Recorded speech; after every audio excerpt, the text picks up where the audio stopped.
Mas tidak bisa bicara, saya ikhlas tolong kamu, dan saya tidak akan pergi meninggalkan kamu sendirian. Bayangkan seorang perempuan yang sudah kehilangan segalanya, diceraikan, dibuang, dianggap beban oleh orang yang seharusnya melindunginya, hidup sendirian di gubuk reot dengan tangan yang merah karena kerja keras dan perut yang sering kosong karena tak ada pilihan lain.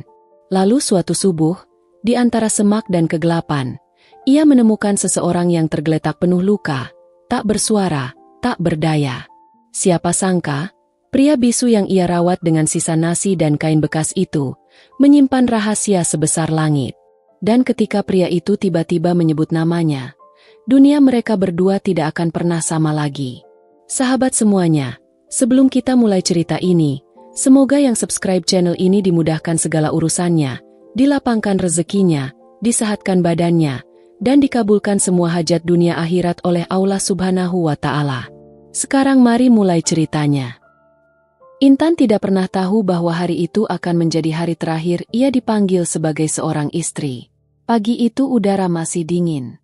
Kabut tipis menggantung di antara pohon pisang di belakang rumah kontrakan mereka yang kecil.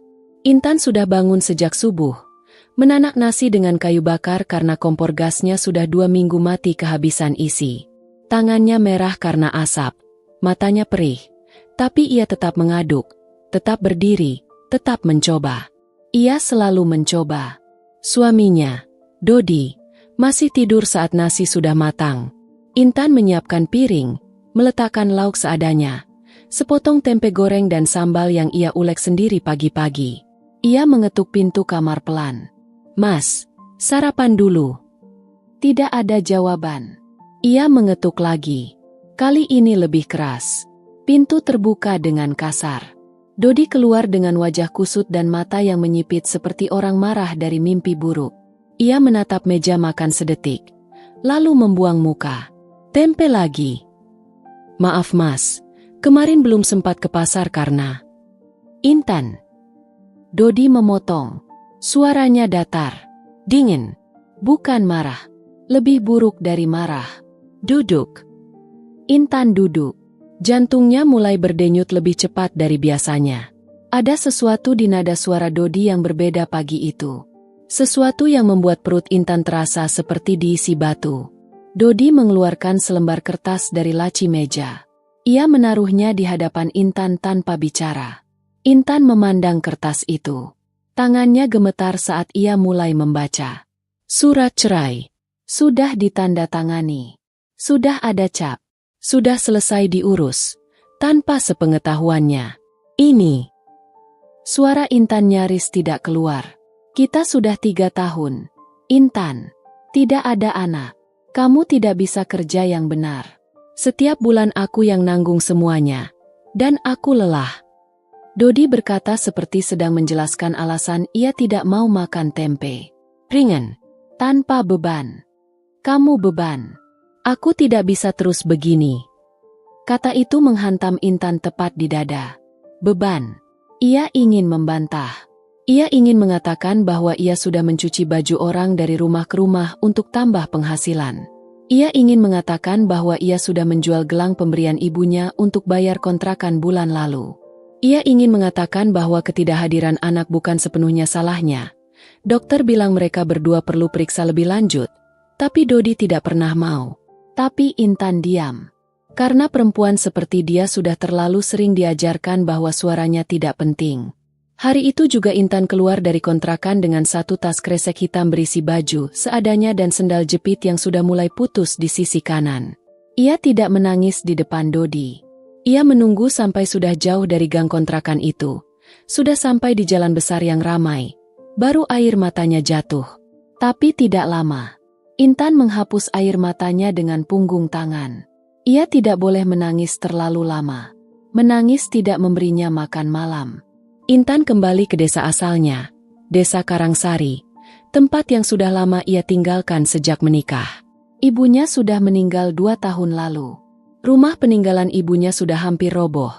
Atapnya bocor di 3 titik, dindingnya retak, dan lantainya tanah.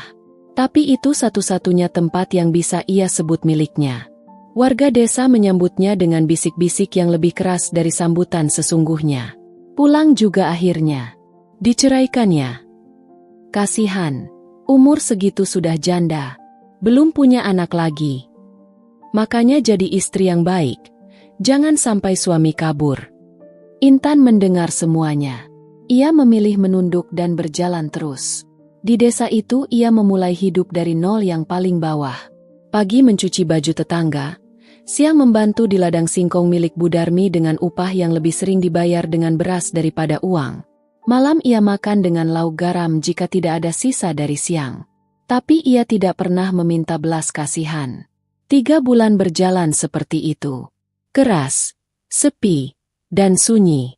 Hingga suatu subuh, saat Intan pulang dari sungai dengan ember cucian di kepalanya, kakinya tersandung sesuatu di pinggir jalan setapak yang berbatasan dengan semak-semak lebat.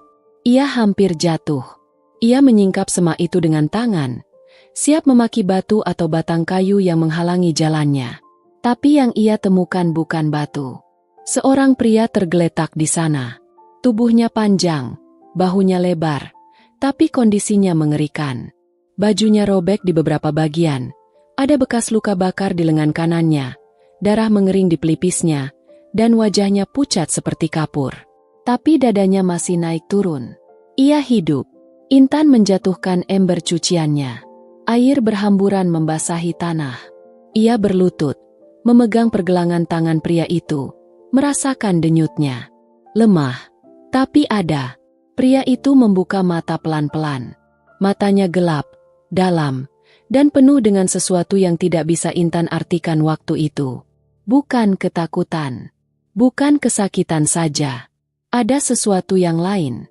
Seperti orang yang sudah lama sekali tidak melihat kebaikan. Bibirnya bergerak, tapi tidak ada suara yang keluar. Intan mendekatkan telinganya. Tetap tidak ada suara. Pria itu bisu. Bersambung ke bab 2. Intan tidak langsung membawa pria itu pulang.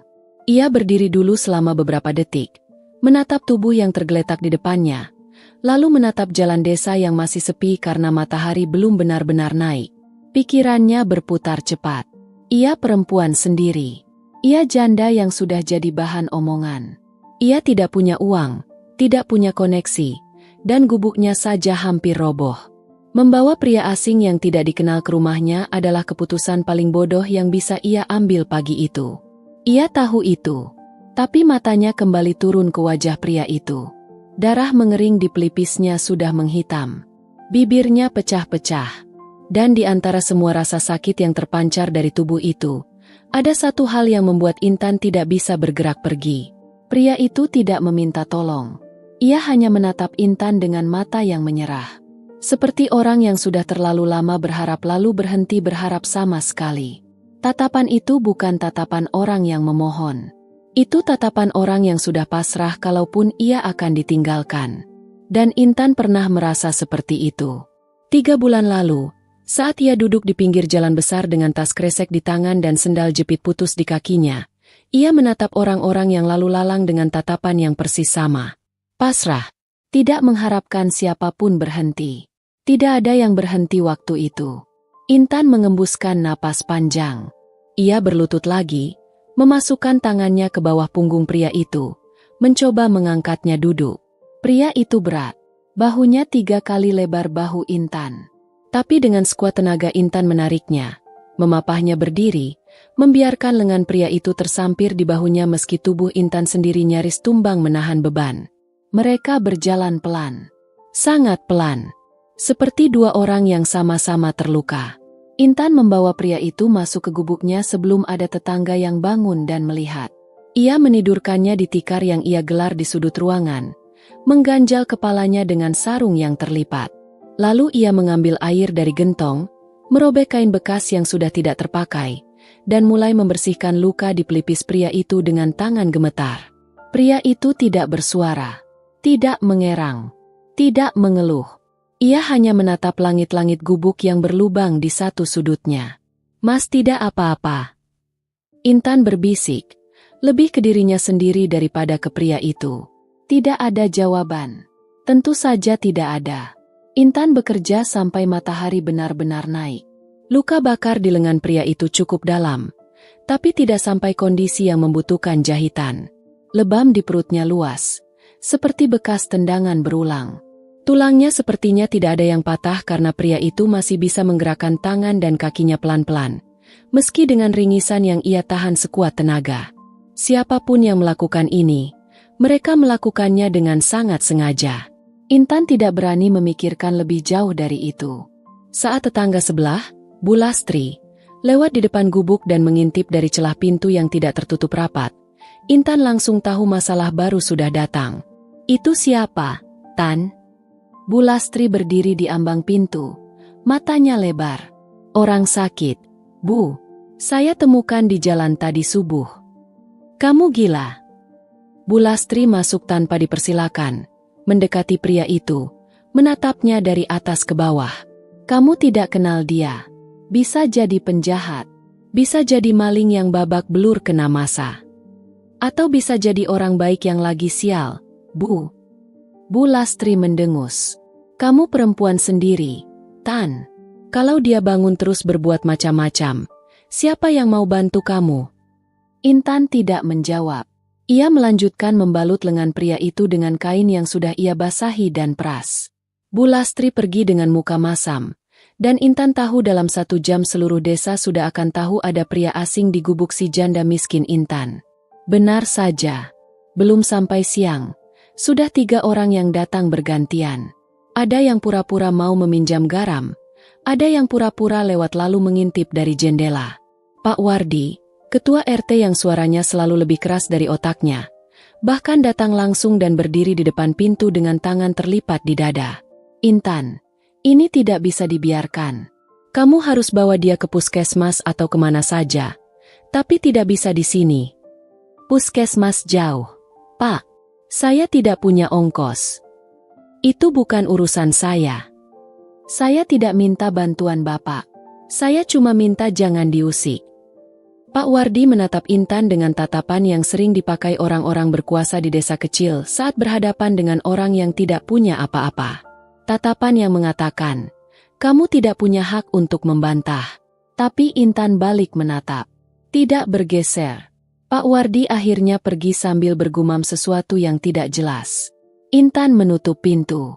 Ia menyandarkan punggungnya ke daun pintu yang kayu-kayunya sudah lapuk, memejamkan mata sebentar, menarik napas.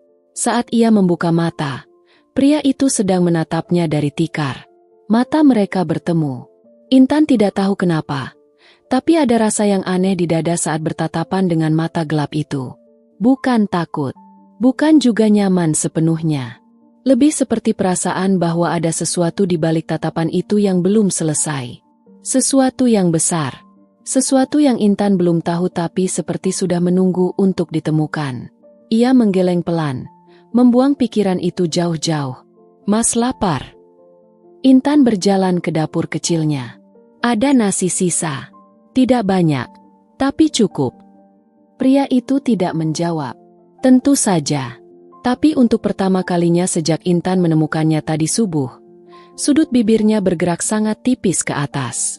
Bukan senyum. Belum sampai senyum. Tapi mendekati itu.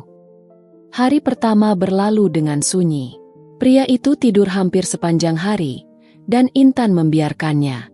Tubuh yang sudah menanggung luka seberat itu membutuhkan istirahat lebih dari apapun. Intan sendiri tetap menjalani rutinitasnya, mencuci baju 3 tetangga yang sudah jadi langganannya, lalu mampir ke ladang Bu Darmi untuk bantu ikat singkong yang siap panen. Upahnya hari itu seikat singkong dan segenggam beras. Cukup untuk 2 orang, kalau makannya tidak berlebihan.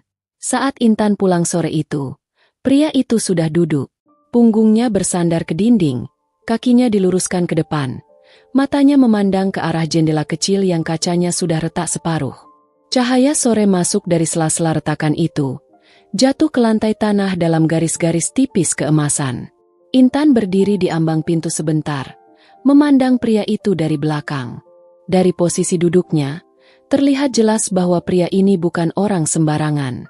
Punggungnya tegak bahkan dalam kondisi sakit. Cara ia duduk bukan cara duduk orang yang terbiasa di lantai tanah. Ada sesuatu dalam dirinya yang terlihat seperti orang yang biasa berada di tempat yang jauh lebih baik dari gubuk reot ini. Tapi Intan tidak bertanya. Bukan urusannya. Ia masuk, meletakkan singkong dan beras di dapur, lalu mulai merebus air untuk membersihkan luka pria itu yang perlu diganti balutannya sebelum malam. "Mas, sini saya ganti balutannya." Pria itu bergerak mendekati Intan dan duduk menghadapnya. Dari dekat, Intan bisa melihat lebih jelas kondisi wajahnya.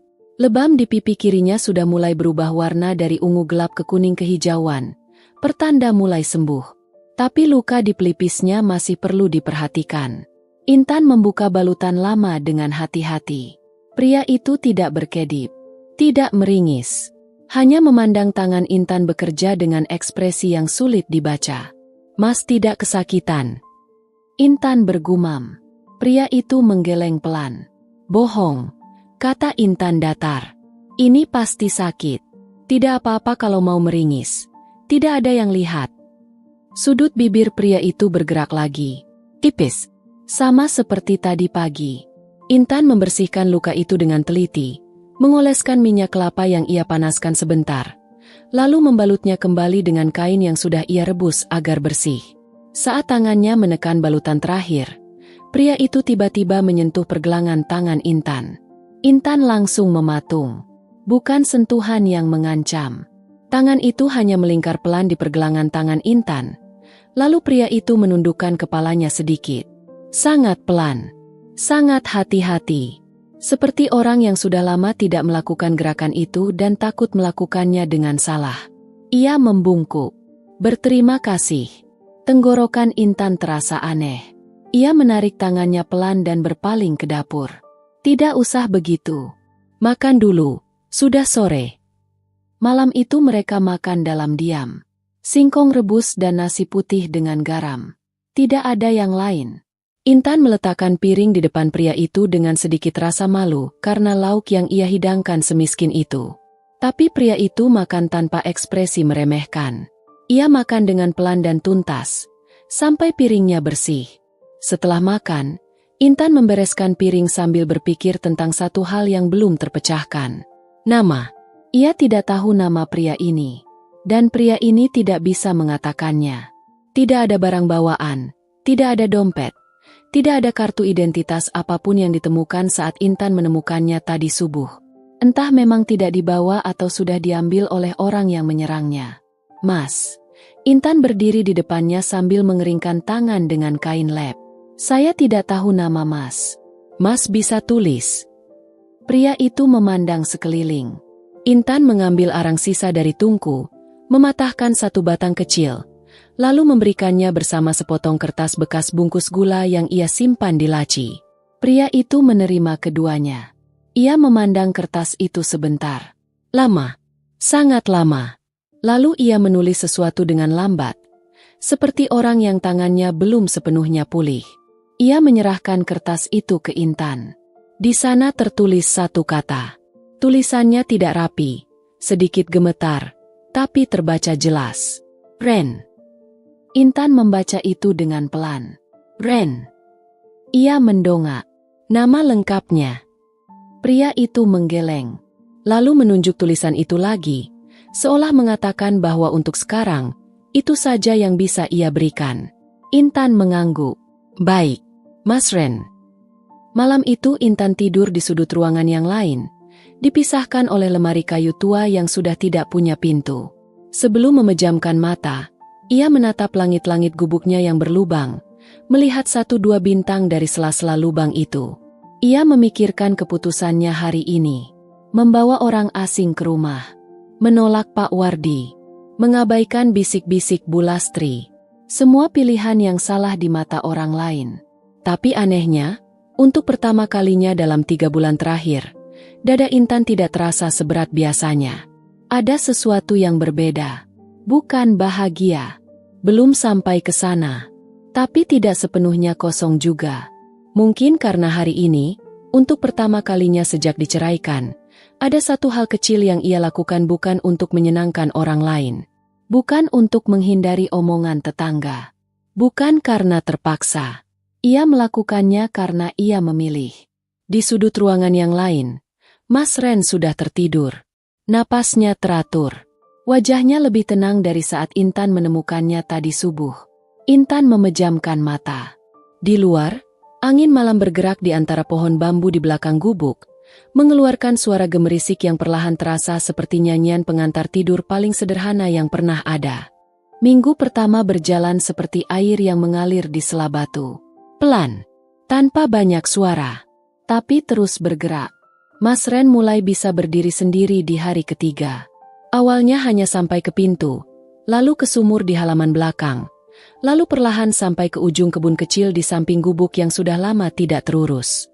Intan memperhatikannya dari sudut mata setiap kali ia melipat cucian atau mengiris singkong di teras. Ia tidak berkata apa-apa, tidak menawarkan bantuan kecuali diminta, karena ia tahu ada orang-orang yang justru butuh merasa mampu melakukan sesuatu sendiri untuk sembuh. Di hari keempat, tanpa diminta, Mas Ren mengambil parang tua yang tergeletak di sudut teras dan mulai membersihkan semak di samping gubuk. Intan keluar dan berdiri di belakangnya. Mas Ren, jangan terlalu capek, luka belum kering. Mas Ren menoleh, menatap Intan sebentar, lalu kembali mengayunkan parang. Intan menghela napas dan masuk lagi ke dalam. Sore harinya, semak itu sudah bersih. Mas Ren duduk di teras. Napasnya sedikit berat tapi wajahnya terlihat berbeda dari biasanya. Ada sesuatu yang lebih ringan di sana. Seperti orang yang baru menemukan bahwa tubuhnya masih bisa berguna. Intan membawa 2 gelas air putih dan meletakkan satu di depan Mas Ren. Mereka duduk berdampingan di teras sempit itu. Diam, tapi bukan diam yang canggung. Lebih seperti diam 2 orang yang sudah saling mengerti bahwa tidak semua hal perlu diisi dengan kata-kata. Masalah datang di hari ke-7. Pagi itu, belum sempat Intan selesai menanak nasi, terdengar suara langkah kaki lebih dari 1 orang di depan gubuknya. Bukan langkah tetangga yang biasanya santai dan disertai suara sandal jepit. Ini langkah sepatu, berat dan teratur. Intan menyingkap gorden pintu dan memandang keluar. 3 orang berdiri di depan gubuknya. 2 laki-laki berpostur besar dengan kemeja gelap, dan 1 perempuan berusia sekitar 40-an dengan rambut yang disisir rapi ke belakang dan baju yang terlalu bagus untuk datang ke desa sekecil Karangsari. Perempuan itu memegang map berwarna coklat di dadanya. Intan membuka pintu. Ada perlu apa? Perempuan itu tersenyum. Tapi senyumnya tidak sampai ke matanya. Selamat pagi. Kami sedang mencari seseorang. Laki-laki, sekitar 30-an. Mungkin dalam kondisi terluka. Kami dapat informasi bahwa ada warga desa yang menemukan orang asing beberapa hari lalu. Dada Intan terasa dingin tiba-tiba. Tidak ada, kata Intan. Saya tidak tahu. Perempuan itu memiringkan kepalanya sedikit. Matanya mengamati Intan dengan cara yang membuat Intan merasa seperti sedang dibaca dari dalam. Yakin? Pak RT di sini bilang bahwa ada perempuan yang membawa orang asing ke rumahnya. Intan mengutuk Pak Wardi dalam hati. Orang yang ibu maksud sudah pergi, kata Intan dengan suara yang ia jaga agar tetap datar. 3 hari lalu. Saya tidak tahu kemana. Perempuan itu memandang Intan beberapa detik yang terasa sangat panjang. Lalu ia mengeluarkan selembar kartu nama dari dalam mapnya dan menyerahkan ke Intan. Kalau ada informasi, tolong hubungi nomor ini. Kami sangat berterima kasih. Ia berhenti sebentar, lalu menambahkan dengan nada yang berbeda, lebih rendah dan lebih lambat. Sangat berterima kasih. Mereka pergi. Mobil hitam yang diparkir di ujung jalan desa menyala dan menghilang di tikungan. Intan menutup pintu. Ia berbalik. Mas Ren berdiri di sudut ruangan dalam, dekat lemari kayu. Intan tidak tahu sejak kapan ia di sana. Tapi dari ekspresi wajahnya, Intan yakin Mas Ren melihat dan mendengar semuanya dari balik gorden tipis itu. Wajah Mas Ren pucat. Lebih pucat dari saat pertama kali Intan menemukannya. Matanya memandang Intan dengan sesuatu yang baru. Bukan lagi tatapan orang yang menyerah. Kali ini ada rasa yang berbeda di sana. Sesuatu antara lega dan takut, bercampur jadi satu. Intan memandangnya balik. Lama, pikirannya berputar kencang. Siapa orang-orang itu? Mengapa Mas Ren ketakutan saat melihat mereka? Apakah mereka yang menyerang Mas Ren? Apakah berbohong pada mereka adalah keputusan yang benar atau justru keputusan yang akan menyeret Intan ke dalam masalah yang jauh lebih besar dari kemampuannya? Pertanyaan-pertanyaan itu berputar di kepala Intan, tapi ia tidak mengucapkan satu pun. Ia hanya berjalan ke dapur, mengambil nasi yang sudah matang, dan meletakkan 2 piring di atas tikar. "Makan dulu," katanya pelan. Mas Ren tidak bergerak dari tempatnya. Ia masih memandang Intan. Dan di matanya, yang tadinya selalu sulit dibaca, kali ini Intan bisa melihat satu hal dengan sangat jelas. Ia ingin mengatakan sesuatu. Banyak hal. Tapi mulutnya tidak bisa. Intan duduk dan mulai makan lebih dulu. "Saya tidak tanya siapa Mas. Saya tidak akan tanya." Ia mengangkat wajahnya sebentar, menatap Mas Ren. "Tapi kalau suatu hari Mas mau cerita, saya ada di sini." Mas Ren akhirnya bergerak. Ia berjalan pelan dan duduk di depan piringnya. Ia makan dalam diam. Tapi di antara suap pertama dan kedua, tangannya meraih arang kecil yang masih tersisa di tepi tikar sejak malam sebelumnya. Ia menggoreskan sesuatu di sudut kertas bekas yang terlipat di dekatnya. Ia mendorong kertas itu ke arah Intan. Intan membacanya. 2 kata. Tulisan gemetar. Tapi sangat jelas. "Terima kasih." Minggu kedua membawa perubahan yang tidak Intan sadari sampai ia benar-benar berhenti dan memperhatikan. Gubuknya berbeda. Bukan karena ada yang baru dibeli, karena tidak ada uang untuk itu. Bukan karena tiba-tiba diperbaiki oleh tukang, karena tidak ada tukang yang datang. Tapi sesuatu berubah secara perlahan. Seperti warna langit yang berganti tanpa bisa ditunjuk kapan tepatnya ia berubah. Atap yang bocor di sudut kanan sudah tidak menetes lagi saat hujan. Intan baru menyadarinya ketika hujan deras turun 2 hari lalu dan ia siap-siap meletakkan ember di bawah tetesan itu. Tapi tetesan itu tidak datang. Ia mendongak, bingung. Lalu saat ia keluar memeriksa, ia melihat bekas tambalan dari pelepah bambu kering dan tanah liat yang dipadatkan di sisi atap itu. Rapi, kuat, tidak asal-asalan. Mas Ren melakukannya kapan? Ia tidak tahu. Mungkin pagi-pagi sebelum Intan bangun. Pagar bambu yang sudah miring 3 bulan terakhir juga sudah tegak kembali. Ditancapkan ulang, diikat dengan tali dari rotan yang Mas Ren ambil dari semak belakang gubuk. Tungku memasak Intan yang selalu berasap terlalu banyak karena susunan batunya tidak pas sudah disusun ulang, dan sekarang apinya lebih stabil dengan asap yang jauh lebih sedikit. Intan tidak pernah memintanya melakukan semua itu. Ia juga tidak mengucapkan terima kasih secara langsung, karena setiap kali ia mencoba, Mas Ren hanya menggeleng seolah mengatakan bahwa itu bukan hal yang perlu dibesar-besarkan. Mereka menemukan ritme tanpa pernah membicarakannya. Intan pergi bekerja pagi. Mas Ren menjaga gubuk dan mengerjakan apa yang bisa ia kerjakan. Sore mereka makan bersama.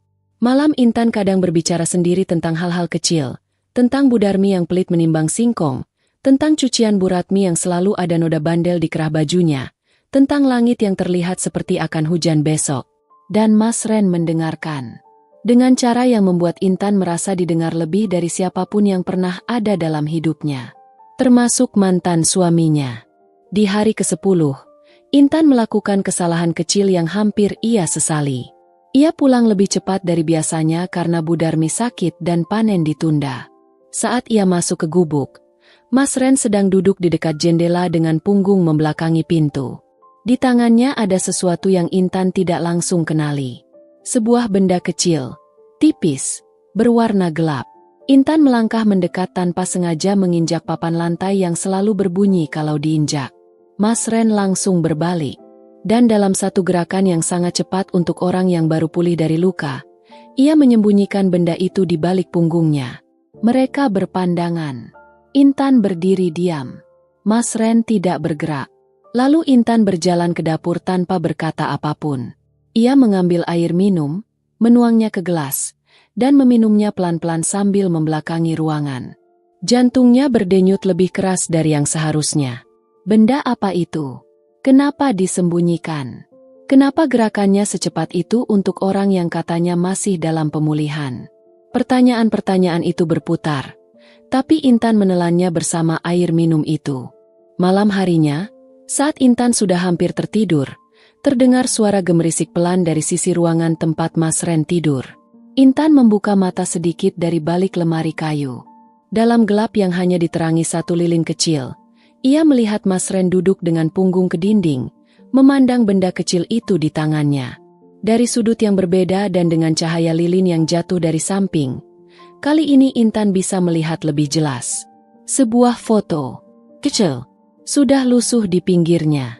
Mas Ren memandang foto itu dengan ekspresi yang membuat Intan tidak bisa membuang pandangannya. Ada kerinduan yang sangat dalam di wajah itu. Ada rasa sakit yang berbeda dari luka fisiknya. Lebih dalam, lebih lama. Seperti luka yang sudah tinggal lama sebelum malam Intan menemukannya di semak-semak itu. Intan memejamkan matanya kembali. Siapapun yang ada di dalam foto itu, orang itu adalah alasan Mas Ren masih bertahan. Keesokan harinya, Intan pergi ke pasar kecil di desa sebelah dengan uang hasil cucian yang ia kumpulkan 3 hari terakhir. Ia membeli obat luka yang lebih baik dari yang selama ini ia gunakan, beberapa butir telur, dan seikat bayam. Saat pulang, ia menaruh semuanya di atas tikar dan memanggil Mas Ren. Mas Ren keluar dari halaman belakang dengan tangan kotor tanah. Ia sedang menanam sesuatu. Intan mendekati dan melihat beberapa batang singkong muda sudah ditancapkan dengan rapi di tanah yang sudah dicangkul bersih di sisi belakang gubuk. Intan memandang singkong itu, lalu memandang Mas Ren. Mas Ren menanam ini untuk siapa? Tanya Intan pelan. Mas Ren menatapnya. Lalu ia menunjuk ke arah Intan dengan satu gerakan yang sederhana tapi membuat dada Intan terasa penuh tiba-tiba. Untuk kamu. Intan menunduk. Pura-pura memeriksa obat yang baru ia beli agar Mas Ren tidak melihat wajahnya. Karena wajahnya sedang melakukan hal yang sangat memalukan. Ia hampir tersenyum. Bukan senyum sopan yang biasa ia pasang di depan tetangga. Bukan senyum lelah yang ia gunakan untuk menutupi rasa sakitnya. Tapi senyum kecil yang datang dari tempat di dalam dadanya yang sudah sangat lama tidak mengeluarkan apapun selain rasa sakit.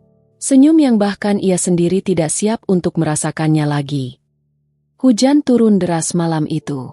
Bukan gerimis biasa yang datang lalu pergi dalam setengah jam. Ini hujan yang serius, yang memukul atap dengan keras dan mengalir deras di got-got kecil sepanjang jalan desa. Petir menyambar sekali dua kali di kejauhan, menerangi seisi gubuk dalam kilatan putih yang singkat. Intan duduk di dekat tungku yang masih menyisakan bara, mengeringkan rambutnya dengan kain seadanya. Mas Ren duduk tidak jauh darinya, memandang ke arah jendela yang airnya mengalir deras di kacanya yang retak. Malam seperti ini, desa Karangsari terasa sangat sunyi. Tidak ada suara tetangga, tidak ada suara motor yang lewat, tidak ada ayam yang ribut. Hanya hujan dan suara bara yang sesekali berbunyi pelan. Intan menikmati kesunyian itu tanpa merasa takut. Padahal dulu, malam-malam sunyi seperti ini adalah yang paling menyiksanya. Sunyi yang mengingatkannya pada kontrakan kecil bersama Dodi yang dindingnya tipis dan dinginnya sama. Tapi terasa jauh lebih sepi karena ada orang di sampingnya yang memilih untuk tidak peduli. Sekarang berbeda. Intan tidak sempat memikirkan lebih jauh karena pagi harinya setelah hujan berhenti. Masalah baru datang dalam bentuk yang paling tidak ia duga. Dodi, mantan suaminya itu berdiri di depan gubuk dengan kemeja rapi dan rambut yang disisir licin ke samping. Ia terlihat berbeda dari terakhir kali Intan melihatnya. Lebih bersih, lebih wangi. Ada sesuatu di ekspresinya yang dibuat-buat. Senyum yang terlalu lebar untuk orang yang datang tanpa kabar. Intan. Suaranya terdengar hangat. Hangat yang palsu. Intan berdiri di ambang pintu, tidak membukanya lebih lebar. Ada apa, Mas Dodi? Aku dengar kamu baik-baik saja di sini. Dodi mencoba mengintip ke dalam gubuk dari celah pintu. Boleh masuk? Tidak perlu. Mau bicara apa? Bilang di sini saja. Dodi menghela napas kecil, seolah itu respons yang sudah ia duga. Ia memasukkan tangannya ke saku celana.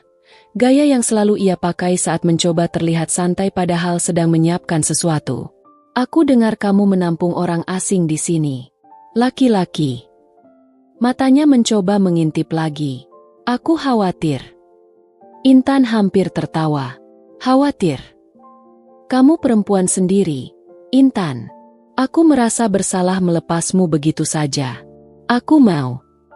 Mas Dodi. Intan memotong dengan suara yang datar dan tenang. Jauh lebih tenang dari yang ia bayangkan bisa ia keluarkan saat bertemu mantan suaminya itu. Saya sudah 3 bulan di sini. Selama 3 bulan itu tidak ada kabar, tidak ada tanya, tidak ada yang ditanyakan. Sekarang tiba-tiba khawatir. Dodi terdiam sebentar. Lalu senyumnya kembali. Aku memang salah dulu. Aku mengakui itu. Saya tidak butuh pengakuan itu. Mata Dodi berubah. Tidak marah, tapi ada sesuatu di sana yang lebih tidak menyenangkan dari kemarahan. Sesuatu yang kalkulatif. Siapa laki-laki itu? Intan? Orang bilang dia bukan orang biasa. Dan disitulah Intan akhirnya mengerti kenapa Dodi datang. Bukan karena rindu. Bukan karena menyesal. Ia datang karena sudah mendengar desas-desus yang sama dengan yang didengar orang-orang berpakaian rapi itu. Bahwa ada orang asing di gubuk Intan. Dan orang itu mungkin bukan orang sembarangan. Dodi datang untuk melihat apakah ada sesuatu yang bisa ia manfaatkan. Mas Dodi sebaiknya pulang, kata Intan pelan. Tidak ada yang perlu dibicarakan di sini. Wajah Dodi mengeras sedetik, lalu kembali ke senyum lebarnya. Baiklah, tapi aku akan kembali lagi. Kita masih ada urusan yang belum selesai. Intan. Ia pergi. Dan Intan menutup pintu dengan perasaan yang tidak enak menggantung di dadanya. Saat ia berbalik, Mas Ren sudah berdiri di tengah ruangan. Matanya memandang Intan dengan serius. Intan menggeleng pelan. Bukan siapa-siapa. Tidak penting. Mas Ren tidak terlihat yakin. Tapi ia tidak bisa bertanya lebih. Sore harinya, ada kejadian kedua yang membuat hari itu terasa semakin berat. Bu Lastri datang dengan membawa 2 tetangga lain, Bu Encum dan Bu Yati, dengan dalih ingin meminjam dandang besar untuk hajatan minggu depan. Tapi dandang itu hanya alasan. Begitu masuk, mata ketiganya langsung menyapu seluruh isi gubuk dengan cepat dan terlatih, seperti pencari jejak yang sedang mengumpulkan informasi. Mereka melihat 2 piring di dekat tungku, 2 gelas, 1 tikar yang lebih lebar dari biasanya. Dan Mas Ren yang duduk di sudut ruangan dalam, memandang mereka dengan tenang. Bu Lastri senyum. Senyum yang sama palsunya dengan senyum Dodi tadi pagi. Wah, masih di sini ternyata orangnya. Masih. Jawab Intan singkat. Enak ya, ditungguin sama laki-laki di rumah. Bu Encum tertawa kecil yang bunyinya seperti sindiran yang tidak mau mengaku jadi sindiran. Intan memberikan dandang itu tanpa banyak bicara dan mempersilakan mereka pulang. Malam itu, setelah semuanya pergi dan gubuk kembali sunyi, Intan duduk di teras sendirian. Langit sudah bersih setelah hujan semalam. Bintang-bintang keluar semua sekaligus, seperti sedang bersaing. Langkah kaki pelan terdengar. Lalu Mas Ren duduk di sampingnya di teras yang sempit itu. Bahunya hampir menyentuh bahu Intan. Mereka diam cukup lama. Lalu Mas Ren mengetuk lantai teras 2 kali pelan dengan jarinya. Cara yang sudah Intan kenali sebagai caranya meminta perhatian. Saat Intan menoleh, Mas Ren menunjuk ke dada Intan, lalu membuat gerakan tangan yang Intan butuhkan 3 detik untuk menerjemahkannya. Kamu baik-baik saja? Intan memandang Mas Ren. Pria yang tidak bisa bicara itu bertanya dengan tangannya tentang keadaan Intan. Di hari di mana mantan suaminya datang dengan senyum palsu dan tetangga-tetangganya datang dengan mata yang menghakimi. Tenggorokan Intan terasa sesak. Baik-baik saja, bisiknya. Dan untuk pertama kalinya, kalimat itu tidak terasa seperti kebohongan. 3 minggu sudah berlalu. Intan tidak menghitungnya dengan sengaja. Tapi pagi itu saat ia membalik kalender lusuh yang menggantung di dinding dapur, jarinya berhenti di angka yang menandai hari ia menemukan Mas Ren di semak-semak itu. 3 minggu. 21 hari yang berlalu begitu berbeda dari 21 hari manapun dalam hidupnya belakangan ini. Ia tidak sempat merenungkan itu terlalu lama karena tubuhnya sendiri yang memaksanya berhenti. Sejak 2 hari lalu, Intan merasakan sesuatu yang tidak beres. Kepalanya berat saat bangun pagi. Tenggorokannya perih saat menelan air. Badannya terasa seperti diisi pasir basah, berat dan lambat. Tapi ia tetap pergi bekerja karena tidak pergi bekerja berarti tidak makan. Dan tidak makan bukan pilihan yang ia punya. Hari itu ia bertahan sampai siang di ladang Bu Darmi. Tapi saat matahari ada di titik tertingginya dan panas menyengat tanpa belas kasihan, dunia di depan mata Intan tiba-tiba berputar. Ia mencoba berpegangan pada batang singkong di dekatnya. Tapi batang itu terlalu kecil dan tanah di bawah kakinya terasa seperti sedang bergoyang. Intan jatuh berlutut di tengah ladang. Bu Darmi yang melihat dari kejauhan hanya berteriak, "Intan, kalau sakit bilang dari tadi, jangan dramatis di ladang orang." Lalu pergi ke dalam rumahnya. Tidak ada yang membantu Intan berdiri. Ia berdiri sendiri, menyeka keringat dingin di dahinya dengan lengan baju, dan berjalan pulang dengan langkah yang lebih berat dari biasanya, melewati jalan setapak yang terasa 3 kali lebih panjang dari panjang sebenarnya. Ia tidak sampai ke dalam gubuk. Di depan pintu, kakinya berhenti mendukung tubuhnya. Lutut Intan melipat dan ia merosot perlahan ke lantai teras. Punggungnya tersandar ke daun pintu yang berderit pelan menahan bebannya. Matanya terasa sangat berat. Intan tidak tahu berapa lama ia duduk seperti itu sebelum pintu di belakangnya terbuka dari dalam. Ia hampir terjatuh ke belakang kalau tidak ada tangan yang bergerak cepat menangkap bahunya. "Mas Ren." Ia berlutut di samping Intan. Tangannya memegang bahu Intan untuk menopangnya. Wajahnya ada sangat dekat dan Intan bisa melihat dengan jelas garis-garis cemas yang tiba-tiba muncul di antara alisnya. Ia menyentuh dahi Intan dengan punggung tangannya, dan ekspresinya berubah semakin serius. Intan demam tinggi. Mas Ren membantunya berdiri dan membawanya masuk. Ia menidurkan Intan di tikar dengan hati-hati, mengganjal kepalanya, lalu bergerak cepat ke dapur. Intan mendengar suara air dituang, suara ember digeser, suara kain diremas dan diperas. Lalu kain basah yang dingin itu menempel di dahi Intan. Intan memejamkan matanya. Rasanya seperti tangan yang sangat menyejukkan di hari yang terlalu panas. Ia tertidur. Saat terbangun, langit sudah gelap. Lilin kecil menyala di sudut ruangan. Dan Mas Ren masih ada di sana, duduk di sampingnya, mengganti kain di dahinya yang sudah hangat dengan yang baru. Ia tidak pergi. Tidak tidur, hanya duduk dan menjaga. Intan memandangnya dari bawah dengan mata yang masih berat. "Mas Ren," bisiknya. Suaranya serak. Mas Ren mendongak. Matanya langsung memindai wajah Intan, memeriksa. "Saya tidak apa-apa." Intan mencoba duduk tapi kepalanya langsung protes dengan pusing yang menusuk. Ia rebah lagi dengan erangan kecil. Mas Ren menekan bahunya pelan. Isyarat yang jelas. "Jangan bergerak." "Mas Ren tidak perlu jagain saya," bisik Intan. "Mas Ren istirahat saja." Mas Ren tidak bergerak dari tempatnya. Intan menatap langit-langit gubuk dalam diam. Di luar, angin malam bergerak dan membawa suara jangkrik yang ramai. Dari celah dinding, udara dingin menyelinap masuk dan menyentuh kulit Intan yang masih panas. "Mas Ren." Suara Intan sangat pelan. Hampir seperti bicara pada diri sendiri. "Saya takut." Mas Ren memandangnya. "Bukan takut sakit. Saya takut." Intan berhenti sebentar, mencari kata yang tepat di kepalanya yang masih berat. "Saya takut terbiasa. Terbiasa ada yang jagain. Terbiasa tidak sendirian." Ia menutup matanya. Karena nanti Mas Ren pasti pergi.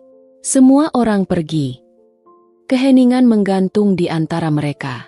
Lalu Intan merasakan sesuatu. Tangan Mas Ren menyentuh tangannya yang tergeletak di sisi tubuhnya. Bukan menggenggam erat. Hanya meletakkan telapak tangannya di atas punggung tangan Intan. Berat. Engkau." Intan tidak membuka matanya. Tapi air mata itu mengalir sendiri dari sudut matanya, meresap ke tikar di bawah kepalanya. Ia tidak tahu apakah ia menangis karena demam yang menguras tenaganya, atau karena untuk pertama kalinya dalam waktu yang sangat lama ada seseorang yang diam-diam mengatakan lewat sentuhan sederhana itu bahwa ia tidak harus sendirian malam ini. Malam itu adalah malam terpanjang yang pernah Intan lalui. Tapi juga, anehnya, yang paling tidak menyesakan. Pagi datang dengan cahaya yang masuk dari jendela retak dan menyentuh wajah Intan. Demamnya turun. Masih ada tapi tidak setinggi semalam. Saat ia membuka mata, Mas Ren sudah tidak ada di sampingnya. Ia duduk dengan panik kecil. Lalu dari arah dapur, tercium bau sesuatu yang hangat. Intan memicingkan matanya, mencoba mengenali baunya. Ada bau jahe yang dimasak. Mas Ren muncul dari balik gorden dapur membawa mangkuk kecil dengan kedua tangannya. Di dalamnya ada air jahe yang masih mengepul tipis. Ia berlutut di depan Intan dan menyerahkan mangkuk itu. Intan memandang mangkuk itu, lalu memandang Mas Ren. Mas Ren tahu masak jahe. Mas Ren mengangguk sekali. Dari mana jahenya? Mas Ren menunjuk ke arah kebun belakang. Intan baru ingat. Minggu lalu ia melihat Mas Ren menanam sesuatu di sudut kebun selain singkong. Ia tidak sempat bertanya waktu itu. Ternyata jahe. Ia menanam jahe di kebun Intan tanpa sepatah kata. Seperti seseorang yang sudah jauh-jauh hari mempersiapkan sesuatu untuk orang lain, tanpa tahu kapan ia akan dibutuhkan. Intan menerima mangkuk itu. Meminumnya pelan-pelan. Hangat itu mengalir dari tenggorokannya turun ke dadanya dan Intan harus menggigit bibir bawahnya agar ekspresinya tidak berantakan di depan pria yang kini duduk diam di hadapannya itu. Intan pulih dalam 2 hari. Tubuhnya kembali bergerak seperti biasa. Tangan mencuci, kaki berjalan ke ladang, punggung membungkuk memikul ember. Tapi ada sesuatu yang tidak kembali seperti semula setelah malam demam itu. Sesuatu di dalam dadanya yang bergeser ke tempat yang berbeda dan menolak kembali ke posisi awalnya. Ia tidak mau memikirkan itu terlalu dalam. Minggu ketiga berjalan dengan ketegangan yang berbeda dari sebelumnya. Bukan ketegangan dari luar, bukan dari tetangga atau dari orang-orang berpakaian rapi yang dulu datang mencari. Tapi ketegangan yang tumbuh dari dalam, dari jarak antara 2 tikar yang dipisahkan lemari kayu tua tanpa pintu di malam hari, dari cara tangan yang secara tidak sengaja bersentuhan saat keduanya sama-sama mencapai gayung di sumur, dari tatapan yang selalu dibuang ke arah lain sedetik sebelum terlambat. Intan sibuk menipu dirinya sendiri bahwa semuanya biasa saja. Mas Ren semakin pulih. Luka bakar di lengannya mengering dan meninggalkan bekas yang akan ada selamanya. Tapi tidak lagi perlu dibalut. Lebam di wajahnya sudah hilang sepenuhnya. Ia bergerak dengan lebih bebas. Tubuhnya yang besar kembali terlihat seperti milik orang yang sehat dan kuat. Dan semakin ia terlihat sehat, Intan semakin sadar bahwa hari kepergiannya semakin dekat. Orang yang sudah pulih tidak punya alasan untuk tinggal di gubuk orang lain selamanya. Pikiran itu datang tanpa diminta di malam-malam saat Intan mencoba tidur. Ia menepisnya setiap kali. Lalu pikiran itu datang lagi. Seperti tamu yang tidak mau pergi meski sudah berkali-kali dipersilakan.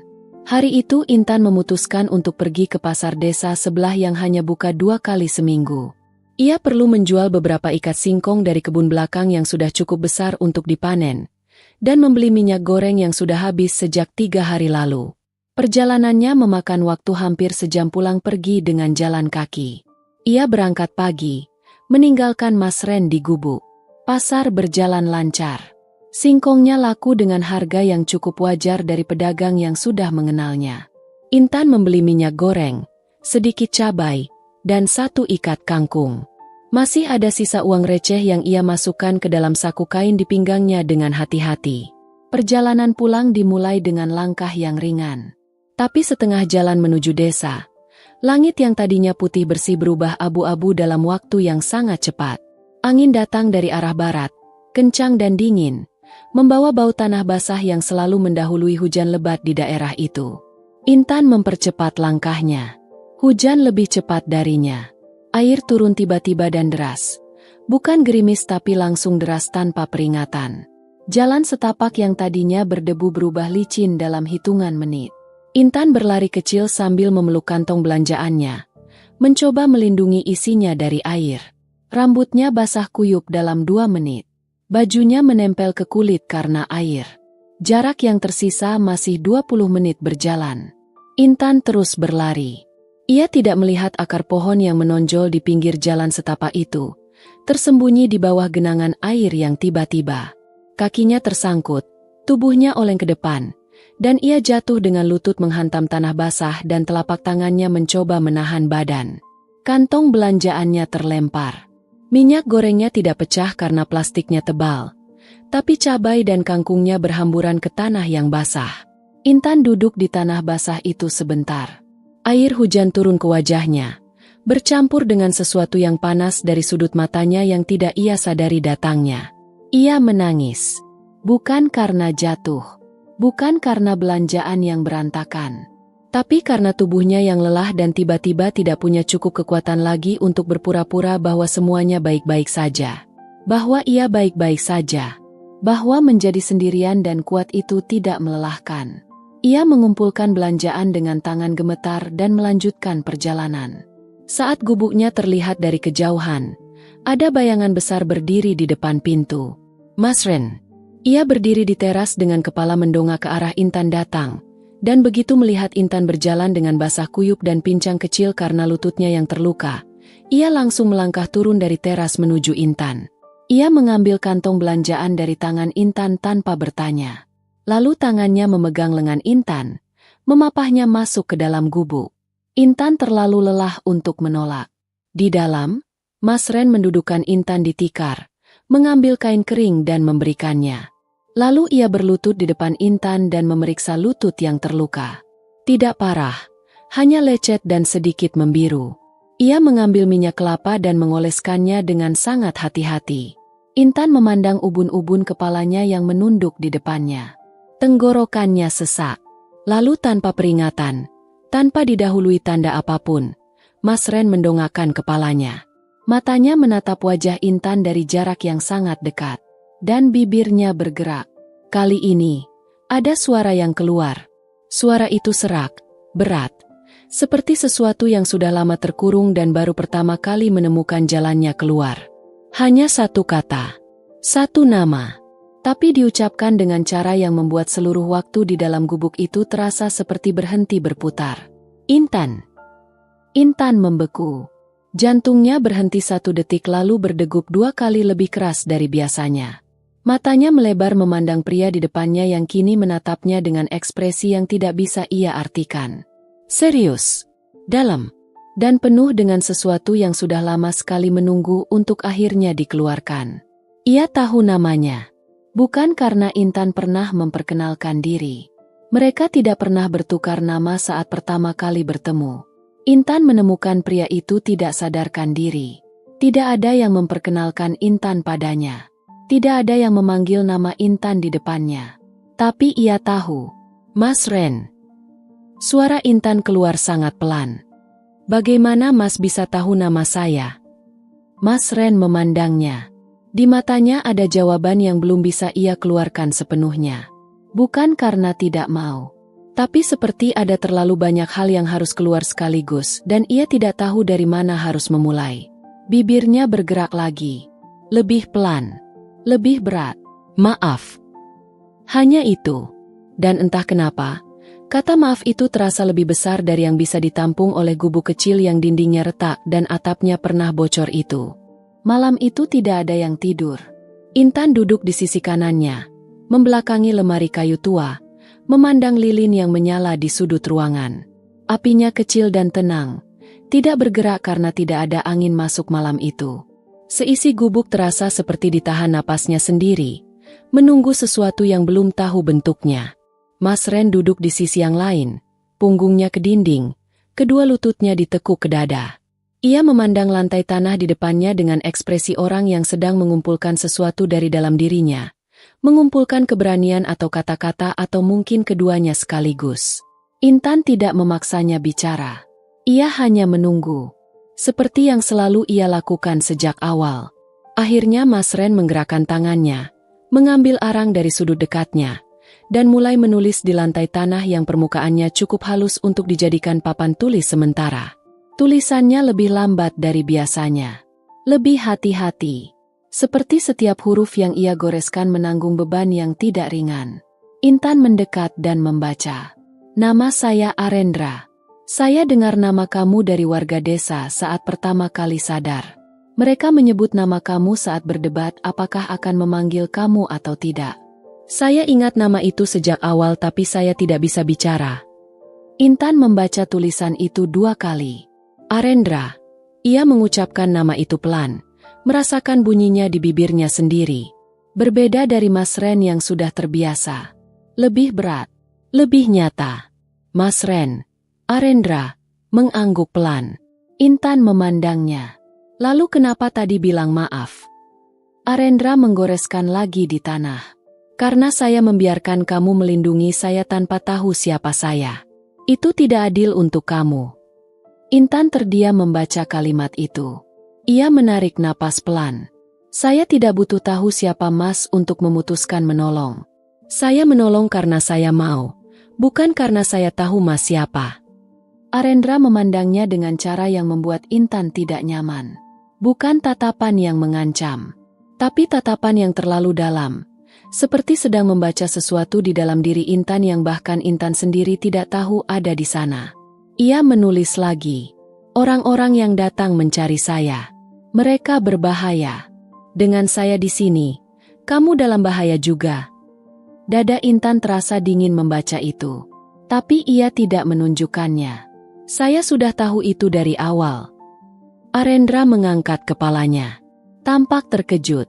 Saya tidak bodoh, Mas Arendra. Intan menatapnya langsung. Orang yang datang ke sini dengan 2 pengawal dan map tebal bukan orang yang mencari teman lama. Dan Mas menyembunyikan wajah setiap kali mereka lewat. Intan menarik lututnya ke dada, memeluknya. Saya cuma tidak tahu seberapa besar masalahnya. Arendra memandang lantai sebentar. Lalu menulis lagi, lebih panjang dari sebelumnya. Intan membaca pelan, mengikuti setiap kata yang tergores di tanah itu. Saya pewaris perusahaan keluarga. Paman saya ingin mengambil alih semuanya. Saya diserang oleh orang suruhannya dan dibuang di hutan dekat sini. Mereka pikir saya sudah mati. Kalau mereka tahu saya masih hidup dan ada di sini, mereka akan kembali. Dan mereka tidak akan hanya mengancam. Intan selesai membaca. Ia tidak bergerak selama beberapa detik. Perusahaan keluarga. Paman. Diserang dan dibuang. Dunia Arendra adalah dunia yang jaraknya ribuan langkah dari gubuk berlantai tanah ini. Dunia yang tidak pernah Intan bayangkan akan bersinggungan dengan hidupnya yang sesempit ini. Kenapa Mas tidak pergi saja? Suara Intan keluar lebih pelan dari yang ia niatkan. Mas sudah cukup sehat untuk pergi sejak seminggu lalu. Kenapa masih di sini? Arendra menatapnya. Tangannya bergerak ke arang. Tapi kali ini ia berhenti sebelum menggoreskan apapun. Ia memandang lantai, memandang tulisan-tulisan yang sudah memenuhi satu bagian lantai tanah itu, lalu memandang Intan. Bibirnya bergerak. Kali ini bukan hanya satu kata. Suaranya masih serak dan berat. Masih seperti sesuatu yang bergerak melewati saluran yang belum sepenuhnya pulih. Tapi kata-katanya keluar. Saya tidak mau pergi sebelum kamu aman. Intan membeku untuk kedua kalinya malam itu. Saya yang harusnya pergi yang membuat kamu aman, kata Intan akhirnya. Bukan sebaliknya. Bukan begitu caranya. Suara Arendra lebih lancar sekarang, seperti mesin yang sudah lama tidak dipakai dan mulai menemukan ritmenya lagi. Masih berat, masih lambat, tapi jelas. Kalau saya pergi sekarang tanpa persiapan, mereka akan tahu saya masih hidup dari jejak yang saya tinggalkan. Dan mereka akan mencari dari mana saya berangkat. Desa ini, gubuk ini, kamu. Hening, jadi Mas menunggu apa? Tanya Intan. Menunggu seseorang yang bisa dipercaya. Seseorang di pihak saya yang bisa menjemput dengan aman. Arendra menelan ludah. Saya sudah mencoba menghubungi lewat cara yang tidak bisa dilihat oleh orang-orang paman saya. Tapi butuh waktu. Intan mengangguk pelan. Kepalanya penuh. Ada terlalu banyak informasi yang baru masuk dalam waktu yang terlalu singkat. Mas Arendra harusnya bilang dari awal. Saya tahu. Ia tidak membela diri. Tidak mencari alasan. Hanya mengakuinya lurus. Intan berdiri. Ia berjalan ke jendela kecil yang kacanya retak, memandang keluar ke kegelapan desa yang sudah tidur. Di kejauhan, suara jangkrik mengisi malam. Pikirannya berputar. Ia perempuan miskin yang bahkan untuk membeli minyak goreng harus menghitung-hitung. Dan di belakangnya, duduk seorang pewaris perusahaan yang hampir mati karena perebutan kekuasaan yang nilainya mungkin lebih besar dari seluruh desa Karangsari dijumlahkan. Tapi di malam demamnya, tangan itu meletakkan telapaknya di atas punggung tangan Intan. Dan pagi setelahnya, Ada mangkuk jahe yang hangat menunggu di depannya. Intan berbalik menghadap Arendra. Sampai orang yang Mas tunggu itu datang, katanya. Suaranya tidak bergetar meski dadanya sedikit bergetar. Mas tetap di sini. Dan saya tidak akan tanya lebih banyak dari yang Mas mau ceritakan. Arendra memandangnya dengan mata yang tidak bisa Intan artikan sepenuhnya. Tapi di sana, sangat jelas, ada sesuatu yang baru. Sesuatu yang bukan sekadar terima kasih dan bukan sekadar rasa bersalah. Sesuatu yang lebih dari itu. Dan keduanya tahu, meski tidak ada yang berani menyebutnya dengan nama. Semua berubah di hari ke-28. Bukan perubahan yang datang dengan suara keras atau kejadian besar. Perubahan itu datang dalam bentuk hal-hal kecil yang Intan perhatikan satu persatu, seperti mengumpulkan batu kerikil di tepi jalan tanpa tahu bahwa kerikil-kerikil itu akan membentuk sesuatu yang jauh lebih besar dari yang ia bayangkan. Pertama, ada mobil yang parkir di ujung jalan desa 2 hari berturut-turut. Berbeda dari mobil-mobil yang sesekali lewat karena tersesat atau mengantarkan barang. Mobil itu tidak bergerak. Hanya diam di sana dengan kaca gelap yang tidak bisa ditembus mata dari kejauhan. Kedua, Bu Lastri yang biasanya tidak pernah menghampiri Intan kecuali ada keperluan tertentu, tiba-tiba datang 2 kali dalam 1 hari dengan alasan yang berbeda-beda tapi dengan mata yang selalu melirik ke dalam gubuk dengan cara yang terlalu teratur untuk disebut kebetulan. Ketiga, Pak Wardi mendatangi Intan sore itu dengan wajah yang berbeda dari biasanya. Bukan wajah sok berkuasa yang selalu ia pasang. Kali ini ada sesuatu yang terlihat seperti gugup di balik kumisnya yang tebal. Intan, ada orang kota yang tanya-tanya soal kamu ke saya tadi pagi. Kata Pak Wardi dengan suara yang lebih rendah dari biasanya, seperti tidak mau didengar orang lain. Mereka tanya sudah berapa lama orang asing itu tinggal di rumahmu. Kamu kenal dari mana? Keluarganya siapa? Intan menjaga wajahnya tetap tenang. Bapak bilang apa? Saya bilang tidak tahu banyak. Pak Wardi menggosok-gosokkan tangannya satu sama lain. Gerakan orang yang tidak nyaman.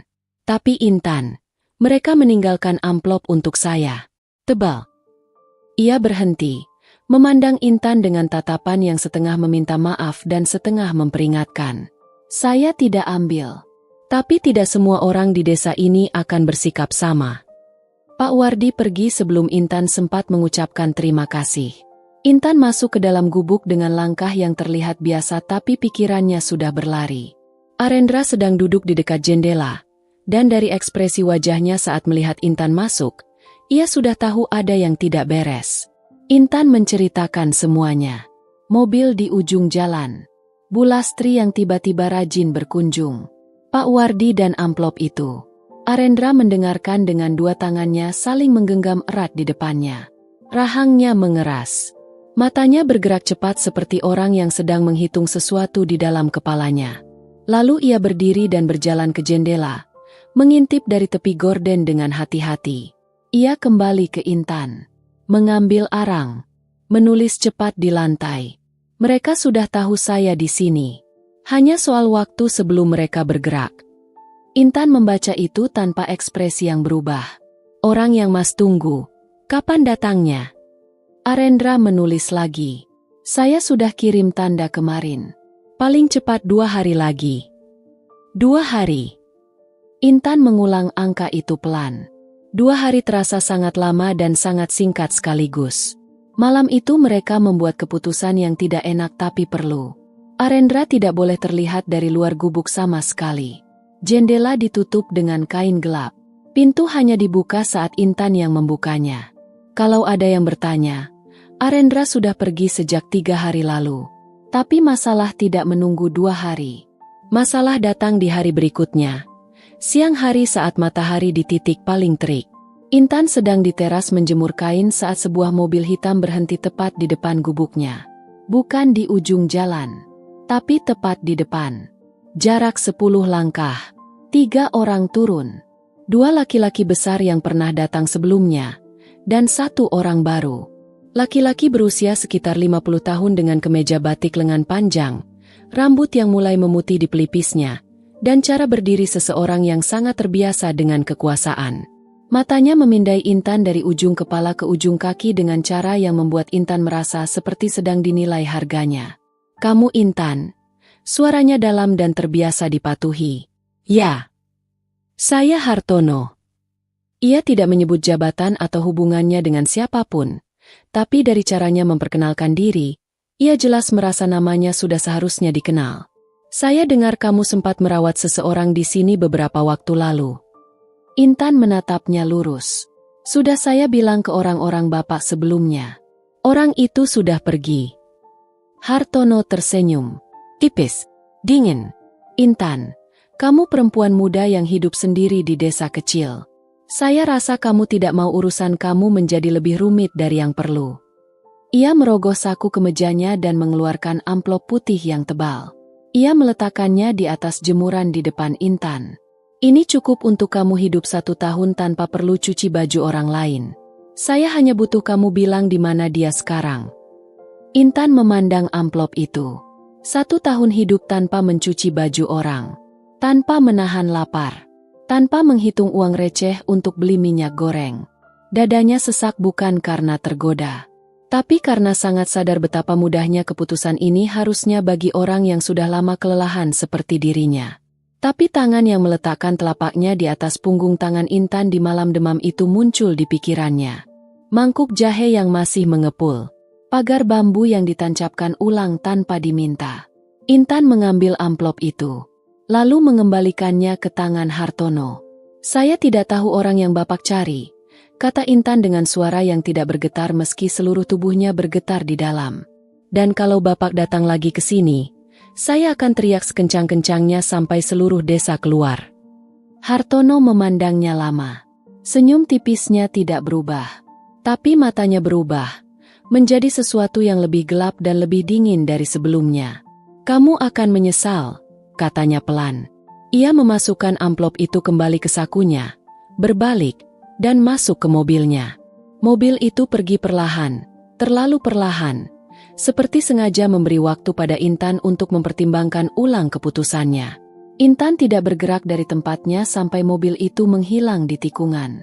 Lalu kakinya melangkah masuk ke dalam gubuk dan ia menutup pintu. Arendra berdiri di tengah ruangan. Ia melihat semuanya dari celah gorden. Wajahnya pucat, bukan karena takut untuk dirinya sendiri, tapi karena ia baru saja menyaksikan perempuan yang tidak punya apa-apa memilih untuk tidak mengambil segalanya, demi melindungi dirinya. Bibirnya bergerak, suaranya keluar pelan dan retak di pinggirnya. Intan, maafkan saya. Malam setelah kunjungan Hartono, Arendra tidak tidur. Intan tahu itu karena setiap kali ia membuka mata di tengah malam, bayangan Arendra masih terlihat duduk di sisi ruangannya, punggungnya ke dinding, kepalanya tidak pernah jatuh ke samping seperti orang yang terlelap. Ia terjaga. Dan dari caranya duduk, Intan tahu ia bukan hanya terjaga tapi sedang berpikir keras dengan seluruh yang ada di dalam kepalanya. Intan pun tidak bisa tidur nyenyak. Kata-kata Hartono berputar di kepalanya. Kamu akan menyesal. Diucapkan terlalu tenang untuk sekadar gertakan kosong. Orang seperti Hartono tidak mengucapkan ancaman dengan suara tinggi. Mereka tidak perlu. Kekuatan mereka justru ada di ketenangan itu. Di keyakinan bahwa apa yang mereka katakan pasti akan terjadi karena selama ini memang selalu terjadi. Subuh datang tanpa terasa. Intan bangun dan menanak nasi seperti biasa. Tangannya bergerak otomatis, mengisi periuk, menyalakan api, mengaduk sesekali. Tapi pikirannya ada di tempat lain. Ia mendengar langkah Arendra dari dalam ruangan, lalu suara air di sumur belakang saat ia mencuci muka. Arendra masuk ke dapur kecil itu dan berdiri di ambangnya. Intan tidak menoleh. Mau bilang sesuatu? Hening sebentar. Lalu suaranya keluar. Lebih lancar dari hari-hari sebelumnya meski masih berat di beberapa kata. Saya harus pergi hari ini. Tidak bisa tunggu 2 hari lagi. Intan berhenti mengaduk. Ia meletakkan sendok kayu di tepi periuk dan berbalik menghadap Arendra. Wajah Arendra serius. Seserius yang pernah Intan lihat sejak awal. Di tangannya ada benda kecil yang ia sembunyikan berhari-hari itu. Sebuah alat komunikasi kecil yang bentuknya tidak seperti handphone biasa. Layarnya retak di sudut kanan atas. Tadi malam saya terima kabar. Orang yang saya tunggu sudah di kota sebelah. Mereka bisa jemput siang ini tapi titik pertemuannya harus di luar desa, di jalan besar, bukan di sini. Arendra memandang Intan.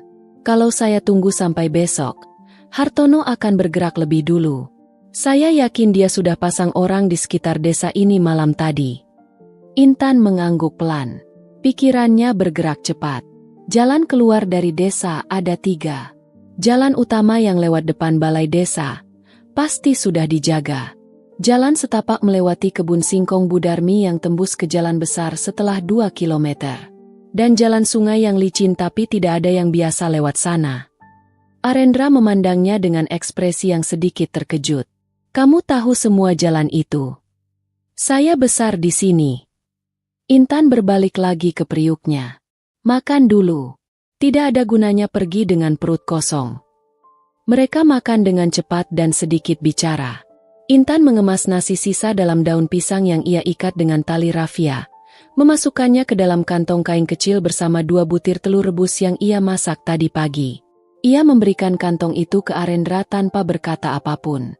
Arendra menerimanya, memandang kantong itu sebentar, lalu memandang Intan. Intan. Suaranya turun setengah nada. Setelah saya pergi, kamu harus pergi dari gubuk ini juga. Setidaknya 2 atau 3 hari. Pergi ke tempat yang Hartono tidak tahu. Saya tidak punya tempat lain. Budarmi, Pak Wardi, siapapun. Intan hampir tersenyum pahit membayangkan dirinya menumpang di rumah Budarmi yang selalu menghitung beras per butir. Tapi ia mengangguk. Bukan karena yakin akan melakukannya, tapi karena tidak mau memperpanjang perdebatan itu saat waktu semakin sempit. Pukul 8 pagi mereka bergerak. Intan berjalan di depan. Arendra mengikuti 2 langkah di belakangnya. Mereka mengambil jalan setapak melewati kebun singkong Budarmi, masuk ke bagian yang paling lebat di mana tanaman-tanaman itu tumbuh rapat dan tinggi, cukup untuk menyembunyikan siluet orang dewasa dari pandangan jalan utama. Intan berjalan cepat dan diam.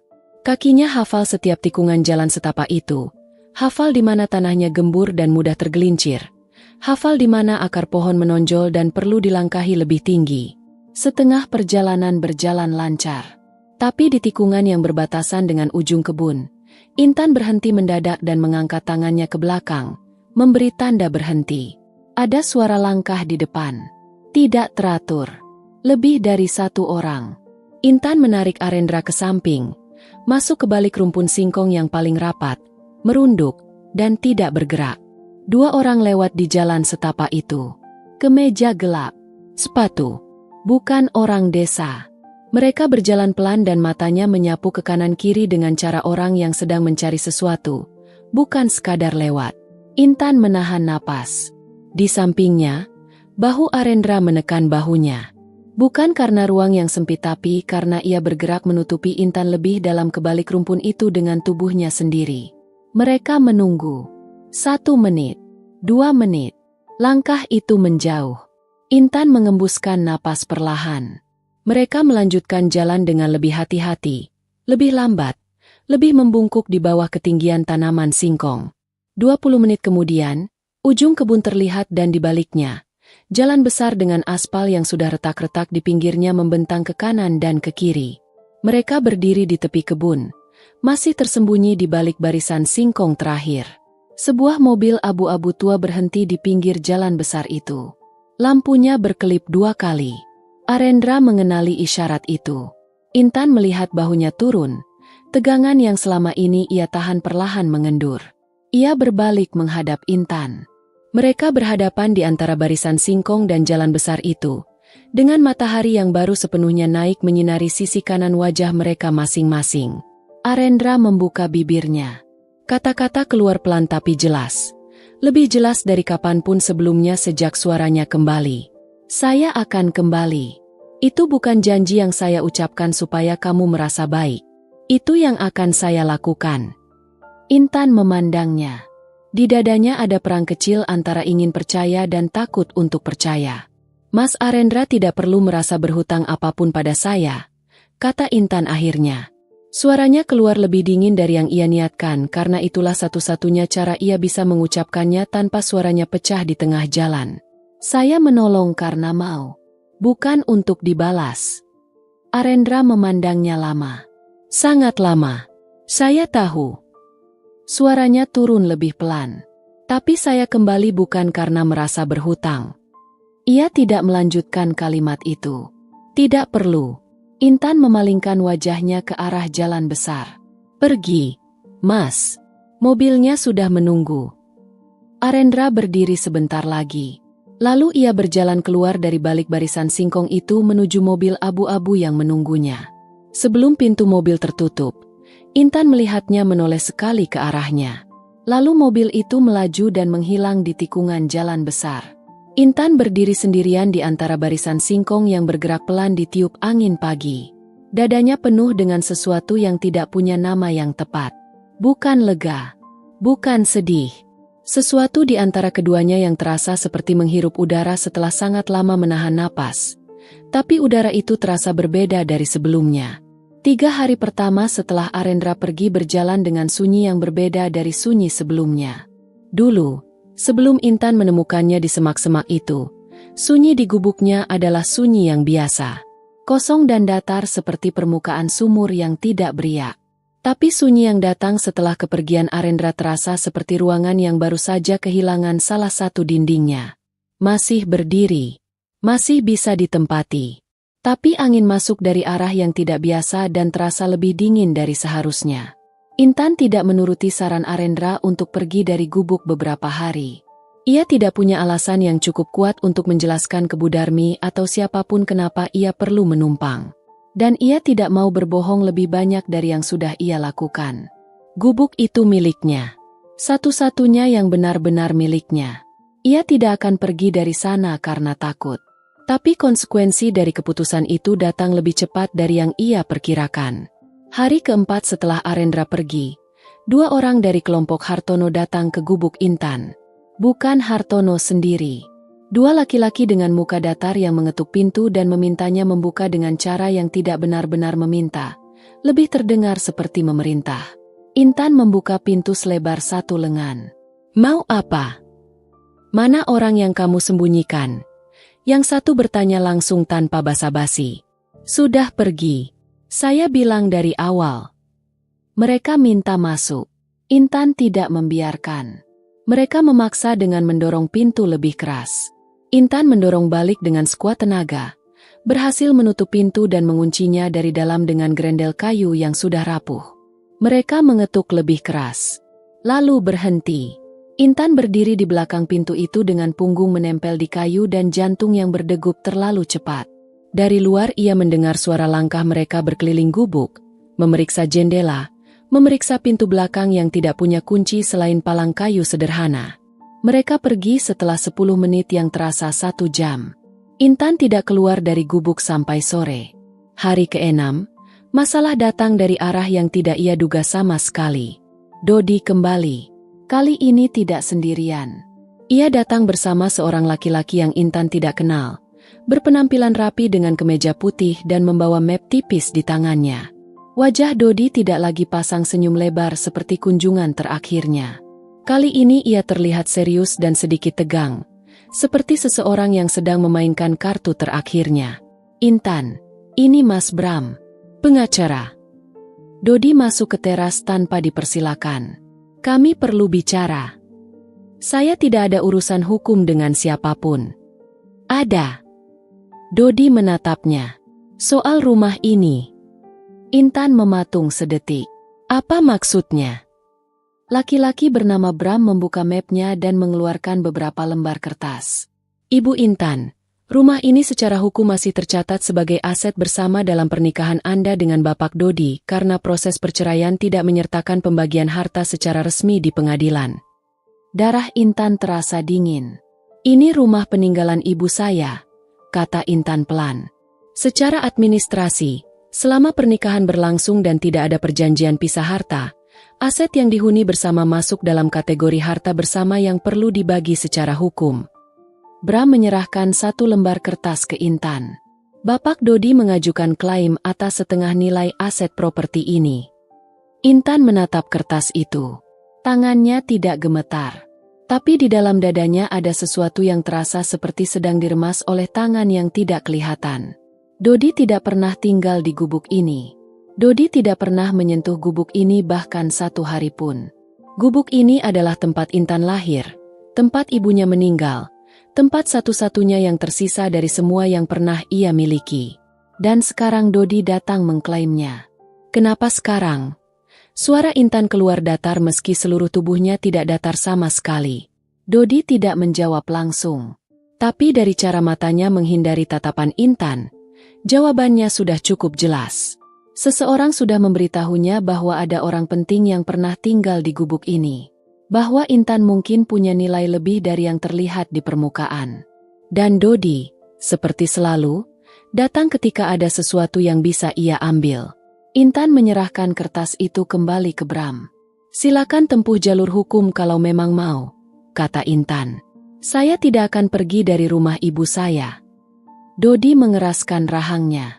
Intan, jangan keras kepala. Kita bisa selesaikan ini baik-baik. Baik-baik sudah tidak ada tempatnya sejak Mas Dodi meletakkan surat cerai di depan saya tanpa satu kata peringatan pun. Intan membuka pintu lebih lebar. Isyarat yang sangat jelas. Silakan pergi. Mereka pergi. Tapi Bram meninggalkan satu lembar surat somasi yang terlihat resmi dengan kop bertanda tangan di atasnya. Malam itu Intan duduk sendiri dengan surat itu di tangannya. Ia tidak mengerti semua istilah hukum yang tertulis di sana. Tapi ia mengerti cukup untuk tahu bahwa ia sedang dalam masalah yang membutuhkan uang atau pengetahuan hukum untuk melawannya. Dan ia tidak punya keduanya. Ia meletakkan surat itu. Memandang langit-langit gubuk yang berlubang di satu sudutnya. Lubang yang dulu menitikan air hujan sebelum Arendra menambalnya. Arendra. Intan mengatupkan matanya. Ia tidak tahu di mana Arendra sekarang. Tidak tahu apakah ia baik-baik saja. Tidak tahu apakah ia sudah sampai ke tempat yang aman atau masih dalam perjalanan yang berbahaya. Tidak ada cara untuk mengetahui itu semua. Yang ia tahu hanya bahwa malam ini ia sendiri, ada surat somasi di sampingnya, ada orang-orang berbahaya yang sudah 2 kali memaksa masuk ke gubuknya, dan mantan suaminya sedang mencoba mengambil satu-satunya hal yang tersisa dari hidupnya yang sudah pernah diambil terlalu banyak. Di luar, angin bergerak di antara bambu belakang gubuk. Intan membuka matanya. Ia bangkit berdiri, melipat surat somasi itu dan menyimpannya di bawah bantal. Lalu ia menyalakan lilin kecil di sudut ruangan, duduk di dekatnya, dan mulai berpikir. Bukan menangis, bukan menyerah. Berpikir. Karena perempuan yang sudah selamat dari semua yang pernah ia lewati tidak punya kemewahan untuk berhenti berpikir hanya karena malam ini terasa lebih gelap dari biasanya. Seminggu berlalu tanpa kabar dari Arendra. Intan menghitungnya tanpa sengaja.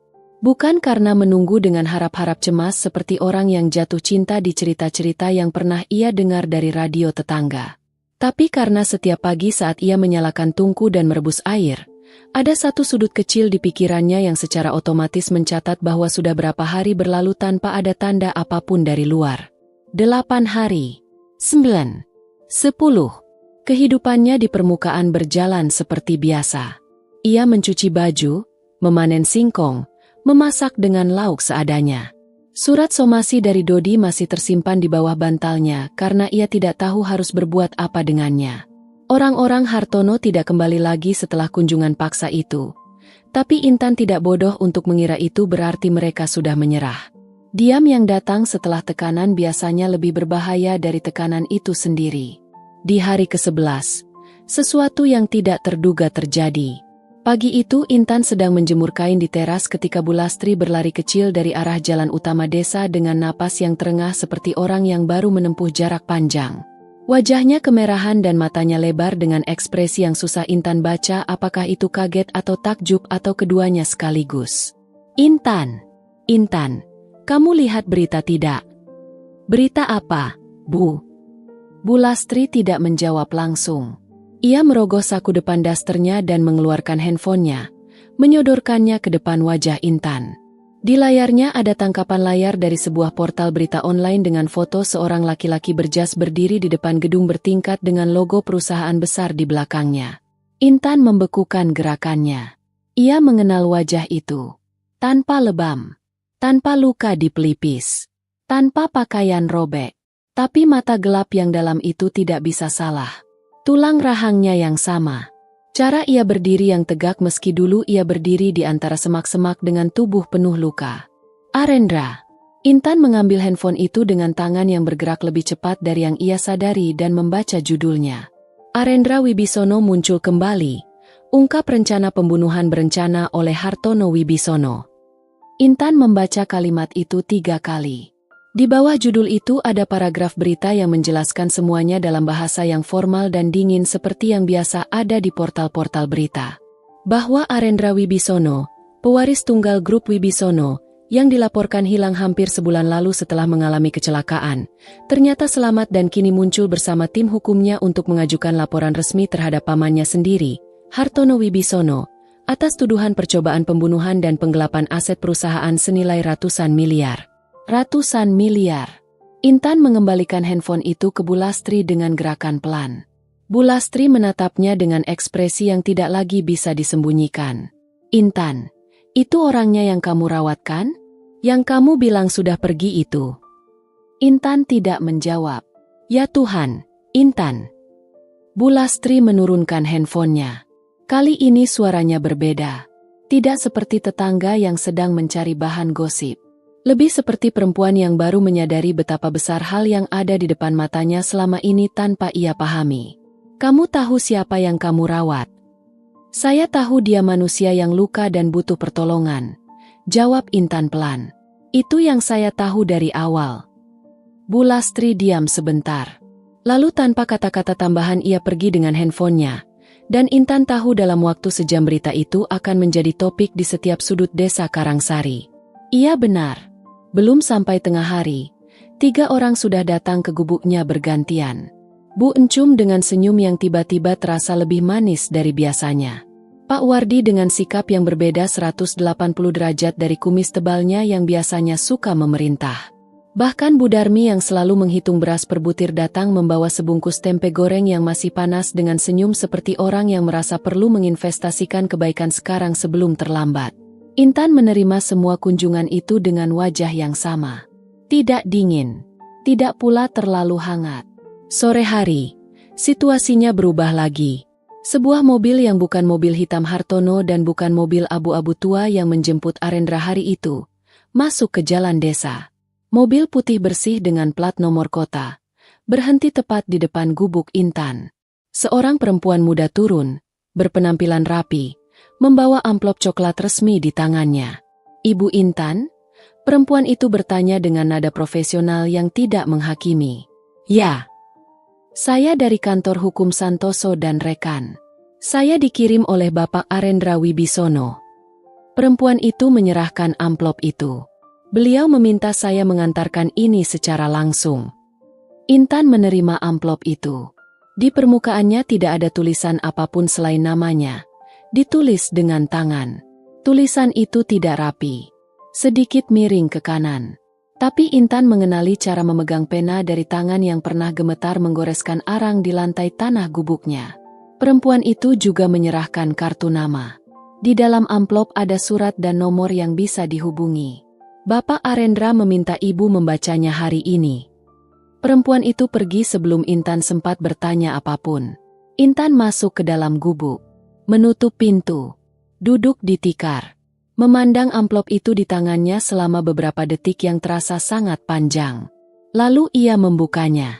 Di dalamnya ada 2 lembar surat.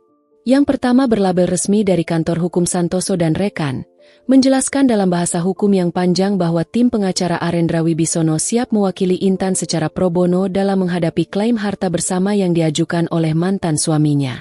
Yang kedua bukan surat resmi. Hanya selembar kertas biasa yang dilipat 2.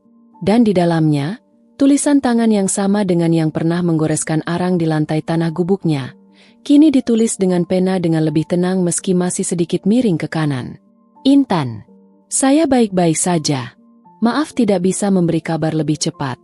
Keadaan tidak mengizinkan. Urusan hukum Dodi sudah saya tangani. Kamu tidak perlu khawatir soal itu. Gubuk itu tidak akan diambil siapapun. Dan satu hal lagi yang perlu kamu tahu. Saya bilang saya akan kembali. Saya masih mengatakan hal yang sama. Tunggu saya. Arendra. Intan membaca surat itu sekali, 2 kali, 3 kali.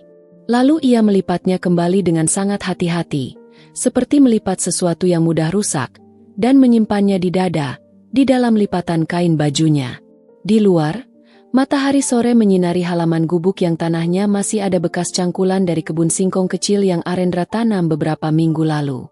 Singkong itu mulai tumbuh daun hijau muda. 2 minggu setelah surat itu datang, hidup Intan berubah dalam cara yang tidak ia minta dan tidak ia siapkan. Bukan berubah menjadi lebih mudah, tapi berubah menjadi lebih ramai, lebih bising, lebih penuh dengan hal-hal yang sebelumnya tidak pernah menyentuh pinggiran hidupnya sama sekali. Wartawan dari kota datang ke desa Karangsari mengejar angle berita soal seorang perempuan desa yang merawat pewaris konglomerat yang hampir mati. 2 orang di antaranya berhasil menemukan gubuk Intan dan mengetuk pintunya dengan kamera di tangan. Intan tidak membuka pintu untuk keduanya. Tetangga-tetangganya yang dulu memandangnya dengan campuran belas kasihan dan sedikit meremehkan sekarang bersikap berbeda. Bu Lastri tiba-tiba rajin menitipkan makanan di teras gubuk Intan setiap pagi. Pak Wardi berhenti memanggil Intan dengan nada memerintah dan mulai menggunakan kata tolong di depan setiap kalimatnya. Bu Darmi 3 kali menawarkan pekerjaan yang lebih baik dengan upah yang lebih masuk akal dari sebelumnya. Semuanya terasa seperti orang yang sedang memperbaiki pagar setelah mengetahui bahwa tetangganya adalah teman dari orang paling berkuasa di kota. Intan tidak menikmati perhatian itu. Tapi ia juga tidak bisa marah karena manusia memang seperti itu. Bergerak mengikuti arah yang terasa paling menguntungkan. Ia sudah terlalu lelah untuk mempersoalkan sifat-sifat manusia yang sudah ia ketahui sejak lama. Yang lebih berat dari semua perubahan itu adalah perang di dalam dadanya sendiri. Surat dari Arendra masih ada di tempat yang sama sejak pertama kali Intan melipatnya. Di dalam lipatan kain di laci kecil di bawah jendela. Kadang malam hari ia membukanya lagi bukan untuk membaca isinya karena ia sudah hafal setiap katanya. Tapi hanya untuk memastikan bahwa kertas itu nyata. Bahwa seluruh 30 hari terakhir yang terasa seperti mimpi itu nyata. Tunggu saya. 2 kata itu adalah yang paling sering kembali di kepalanya saat ia mencoba tidur. Dan 2 kata itu juga yang paling sering ia perdebatkan dengan dirinya sendiri di malam-malam ketika gubuk terasa terlalu sunyi. Arendra Wibisono adalah pewaris grup Wibisono. Namanya sekarang ada di portal berita nasional. Fotonya terpampang dengan jas dan dasi di depan gedung bertingkat dengan logo perusahaan yang nilainya tidak bisa Intan bayangkan. Orang-orang yang berbicara padanya menggunakan nada tertentu. Nada hormat yang tidak dibuat-buat karena memang dari sana asalnya. Dan Intan adalah perempuan 22 tahun yang setiap paginya menyalakan api tungku dengan kayu bakar. Jarak antara 2 dunia itu bukan jarak yang bisa dijembatani hanya dengan perasaan. Dan Intan sudah terlalu banyak menanggung hal-hal yang ia pikir bisa ia lewati hanya dengan bertahan. Lalu pada akhirnya tersadar bahwa bertahan saja tidak selalu cukup. Di hari ke-13, sesuatu yang tidak terduga terjadi lagi. Sebuah mobil berhenti di depan gubuknya. Bukan wartawan. Bukan orang Hartono yang sejak kasus meledak ke publik sudah tidak berani menampakkan diri di desa itu lagi. Bukan juga perempuan dari kantor hukum yang mengantarkan surat. Yang turun dari mobil itu adalah seorang perempuan berusia sekitar 55 tahun. Rambutnya putih sebagian, disanggul rapi. Bajunya sederhana tapi kainnya berkualitas. Cara berjalannya adalah cara berjalan orang yang tidak perlu membuktikan apapun karena keberadaannya sendiri sudah cukup berbicara. Ia berdiri di depan gubuk Intan dan memandang sekeliling halaman kecil itu, melihat kebun singkong di samping, pagar bambu yang tegak, atap yang sudah ditambal di satu sudutnya. Matanya berhenti di sana sebentar dengan ekspresi yang tidak bisa Intan baca dari balik tirai jendela. Lalu perempuan itu mengetuk pintu dengan 2 ketukan yang tenang. Intan membuka pintu. Mereka bertatapan. Perempuan itu memandang Intan dari jarak dekat dengan cara yang berbeda dari Hartono yang dulu memandang Intan seperti menilai harga. Ini tatapan yang sedang membaca sesuatu. Mencari sesuatu. Kamu Intan? Suaranya hangat dengan lapisan yang matang di bawahnya. Ya. Saya Ibu Sari. Ibunya Arendra. Intan mematung di depan pintu. Perempuan itu tersenyum kecil saat melihat ekspresi Intan. Bukan senyum yang meremehkan. Bukan juga senyum yang dibuat untuk menenangkan. Senyum orang yang sudah lama ingin bertemu dan akhirnya sampai di tempat yang ia tuju. Boleh saya masuk? Intan membuka pintu lebih lebar. Ibu Sari masuk ke dalam gubuk itu dengan tenang. Matanya memindai seisi ruangan tanpa kesan menghakimi. Ia melihat tikar, lemari kayu tua tanpa pintu, tungku di dapur kecil, singkong yang tergantung di sudut langit-langit. Ia melihat semuanya dengan cara yang sama seperti ia melihat halaman tadi, seperti seseorang yang sedang membaca cerita dari benda-benda yang ada di sekitarnya.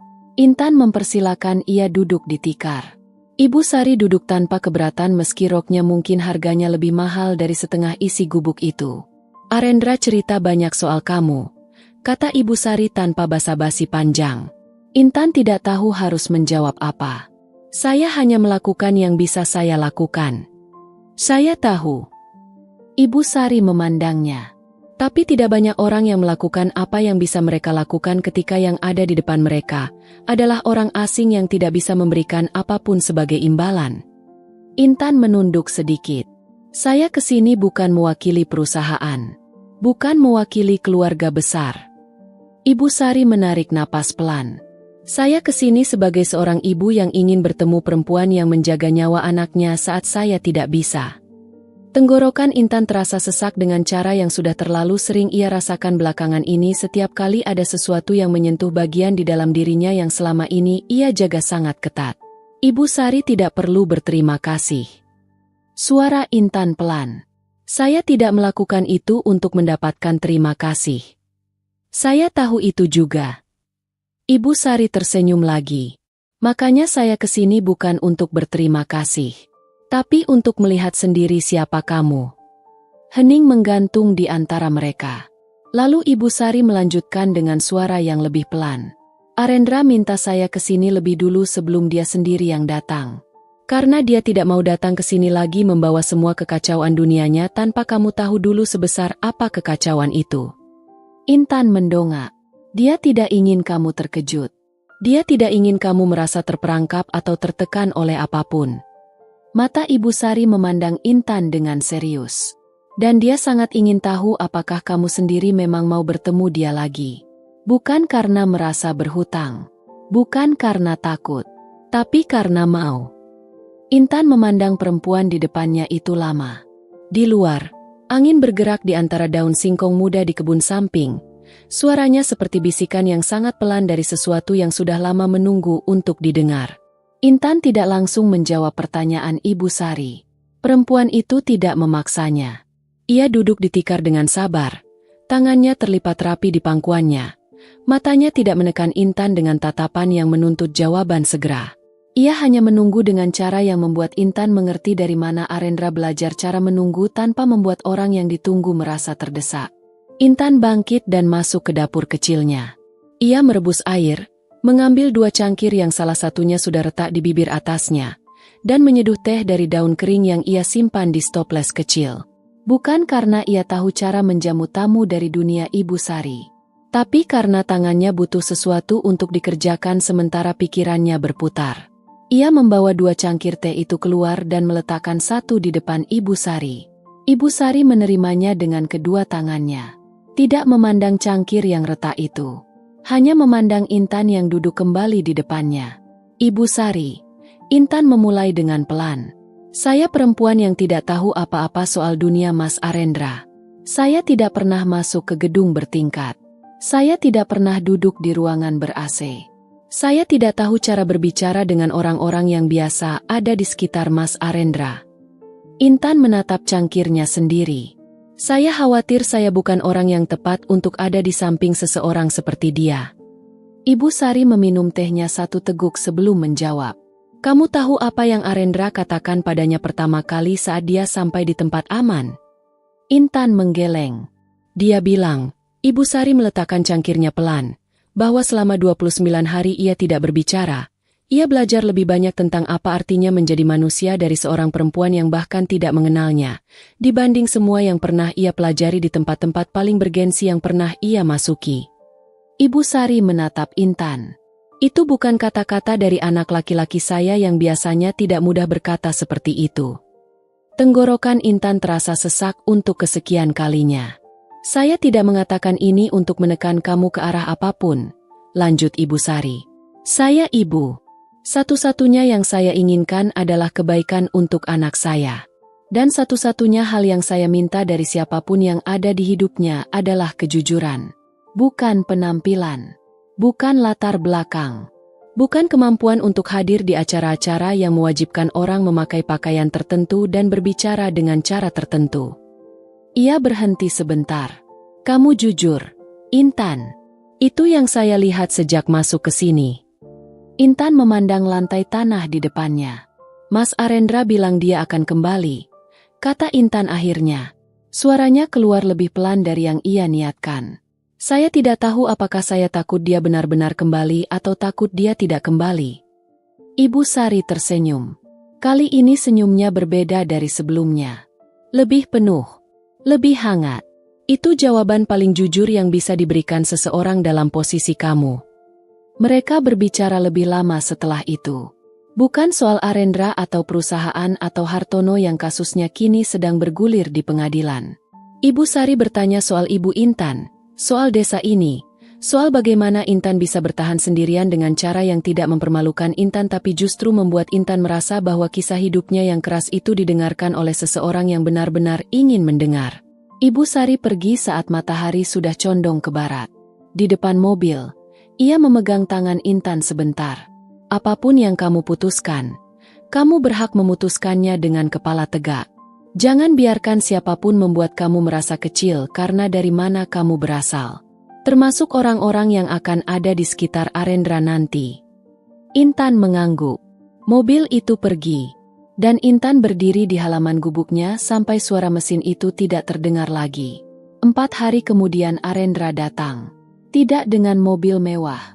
Tidak dengan rombongan pengawal yang memenuhi jalan desa. Hanya satu mobil yang sama dengan mobil abu-abu tua yang menjemputnya di tepi kebun singkong itu, berhenti di ujung jalan desa, dan satu orang berjalan kaki menuju gubuk Intan dari sana. Intan melihatnya dari teras. Ia melihat dari kejauhan bagaimana Arendra berjalan di jalan tanah desa itu, di antara tatapan warga yang tidak bisa ia sembunyikan meski berusaha bersikap biasa.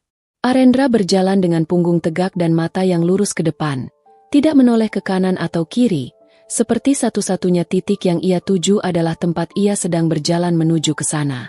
Gubuk Intan. Intan berdiri di teras itu dan tidak bergerak.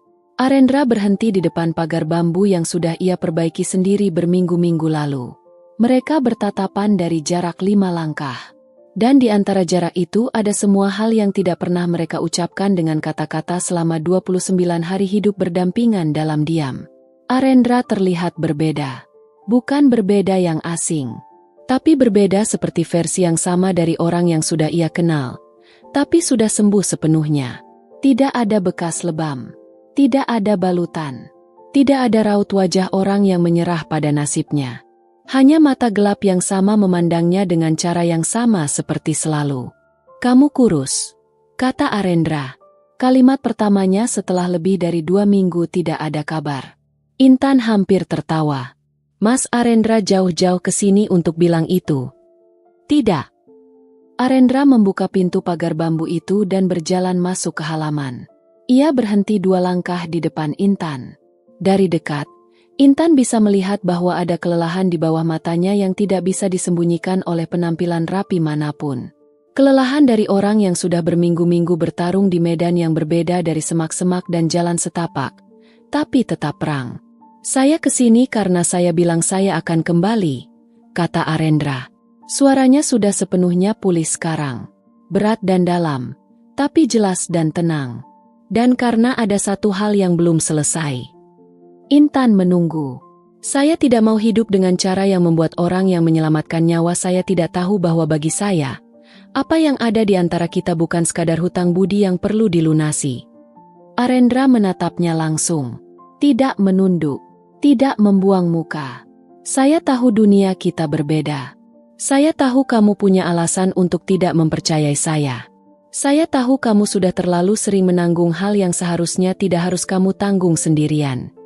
Ia berhenti sebentar. Tapi saya minta kesempatan untuk membuktikan bahwa berbeda bukan berarti tidak bisa bersama. Angin bergerak di antara daun singkong muda di kebun samping. Intan memandang pria yang berdiri di halaman gubuknya itu. Pria yang pertama kali ia lihat tergeletak tidak berdaya di semak-semak dengan tubuh penuh luka. Yang 30 hari tinggal di gubuk berlantai tanah ini tanpa mengeluh sepatah kata. Yang menanam jahe di kebun belakang tanpa alasan kecuali suatu hari nanti mungkin dibutuhkan. Yang mengatakan namanya dengan suara serak yang pecah setelah berminggu-minggu bisu. Dadanya penuh dengan semua itu sekaligus. Dan untuk pertama kalinya sejak sangat lama, Intan tidak mencari alasan untuk memilih yang lebih aman. Tidak mencari jarak yang bisa ia pasang sebagai pelindung. Tidak menelan perasaannya sendiri dengan alasan bahwa ia tidak berhak merasakannya. Satu syarat, kata Intan akhirnya. Arendra menunggu. Mas Arendra tidak boleh membuat saya merasa kecil karena saya dari sini. Dari gubuk ini. Dari desa ini. Intan menatapnya lurus. Saya tidak malu dengan dari mana saya berasal. Dan saya tidak mau ada hari di mana saya harus merasa malu karenanya. Arendra memandangnya dengan mata yang tidak berkedip. Tidak akan pernah, katanya. Sederhana. Tanpa penjelasan panjang. Tanpa basa-basi. Dan Intan percaya. Bukan karena naif. Bukan karena ia tidak tahu bahwa jalan ke depan masih panjang dan tidak mudah. Tapi karena ia sudah cukup mengenal mata itu untuk tahu kapan ia berbohong dan kapan ia tidak. Di ujung jalan desa, beberapa tetangga yang tidak berusaha menyembunyikan keingintahuannya berdiri menonton dari kejauhan. Bu Lastri, Bu Encum, bahkan Pak Wardi dengan kumis tebalnya. Intan tidak peduli. 3 bulan setelah Arendra kembali ke halaman gubuk itu, kasus Hartono Wibisono resmi masuk ke persidangan. Intan mengikutinya dari jauh. Bukan dari ruang sidang, bukan dari layar televisi di ruangan ber-AC yang belum pernah ia masuki. Tapi dari handphone sederhana yang Arendra berikan padanya di minggu pertama setelah kedatangannya, dengan alasan bahwa ia perlu bisa dihubungi kapanpun. Intan membaca perkembangan kasusnya dari portal berita yang sama dengan yang dulu Bu Lastri sodorkan ke wajahnya dengan napas terengah-engah. Hartono terbukti memerintahkan penyerangan terhadap Arendra dengan bukti rekaman percakapan dan kesaksian 2 orang kepercayaan Hartono yang memilih berpihak ke Arendra setelah menyadari kapal yang mereka tumpangi sudah bocor terlalu besar. Penggelapan aset perusahaan senilai ratusan miliar turut menjadi berkas dakwaan yang terpisah. Di hari pembacaan vonis, Arendra ada di ruang sidang. Intan ada di gubuknya, memanen singkong dari kebun belakang yang sudah tumbuh cukup besar. Arendra mengirim pesan singkat saat vonis dibacakan. 3 kata saja. Selesai. Saya aman. Intan membaca pesan itu di bawah terik matahari dengan tangan masih kotor tanah. Ia menghembuskan napas panjang, lalu melanjutkan memanen. Tapi selesainya kasus Hartono bukan berarti semua yang ada di antara Intan dan Arendra berjalan tanpa gesekan. Minggu-minggu setelah Arendra kembali adalah minggu-minggu yang mengajarkan Intan bahwa menyukai seseorang jauh lebih mudah daripada menjalani kenyataan bersama seseorang. Arendra sering pergi ke kota untuk urusan perusahaan yang tidak bisa ditunda. Kadang 2 hari, kadang 5 hari. Dan setiap kepergiannya meninggalkan Intan dengan pertanyaan-pertanyaan yang tidak ia ucapkan tapi terus ada. Apakah di kota sana ada dunia yang terlalu jauh darinya? Apakah Arendra duduk di meja makan panjang bersama orang-orang berpenampilan rapi dan secara perlahan sadar bahwa keputusannya kembali ke desa itu adalah keputusan hati yang tidak sejalan dengan logika? Apakah suatu hari Arendra akan berdiri di depan gubuk itu lagi dengan ekspresi yang berbeda dari sekarang? Intan tidak mengatakannya. Tapi Arendra tahu. Ia selalu tahu. Di hari ke-13 setelah salah satu kepulangannya dari kota, Arendra duduk di teras gubuk itu bersama Intan di malam hari. Langit bersih dan bintangnya lebih banyak dari biasanya. Dari kejauhan ada suara jangkrik yang tidak pernah berubah sejak dulu. Kamu khawatir tentang sesuatu, kata Arendra. Bukan pertanyaan. Intan diam sebentar. Lalu ia berkata dengan suara yang pelan tapi tidak ragu. Saya khawatir bahwa suatu hari Mas Arendra akan melihat jarak antara 2 dunia kita dan memutuskan bahwa jarak itu terlalu jauh untuk terus dilalui. Arendra tidak langsung menjawab. Ia memandang langit sebentar. lalu memandang Intan dengan cara yang sudah sangat Intan kenal. Cara yang tidak pernah buru-buru.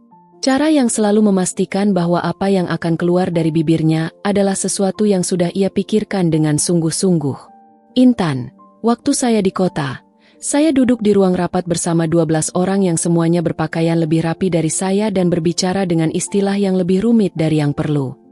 Ia berhenti sebentar. Dan satu-satunya hal yang ingin saya lakukan di tengah ruangan itu adalah pulang ke sini. Intan memandangnya. Bukan karena gubuk ini lebih nyaman dari tempat tinggal saya di kota. Tapi karena di sini ada kamu. Arendra menatapnya lurus. Rumah bukan tentang bangunannya.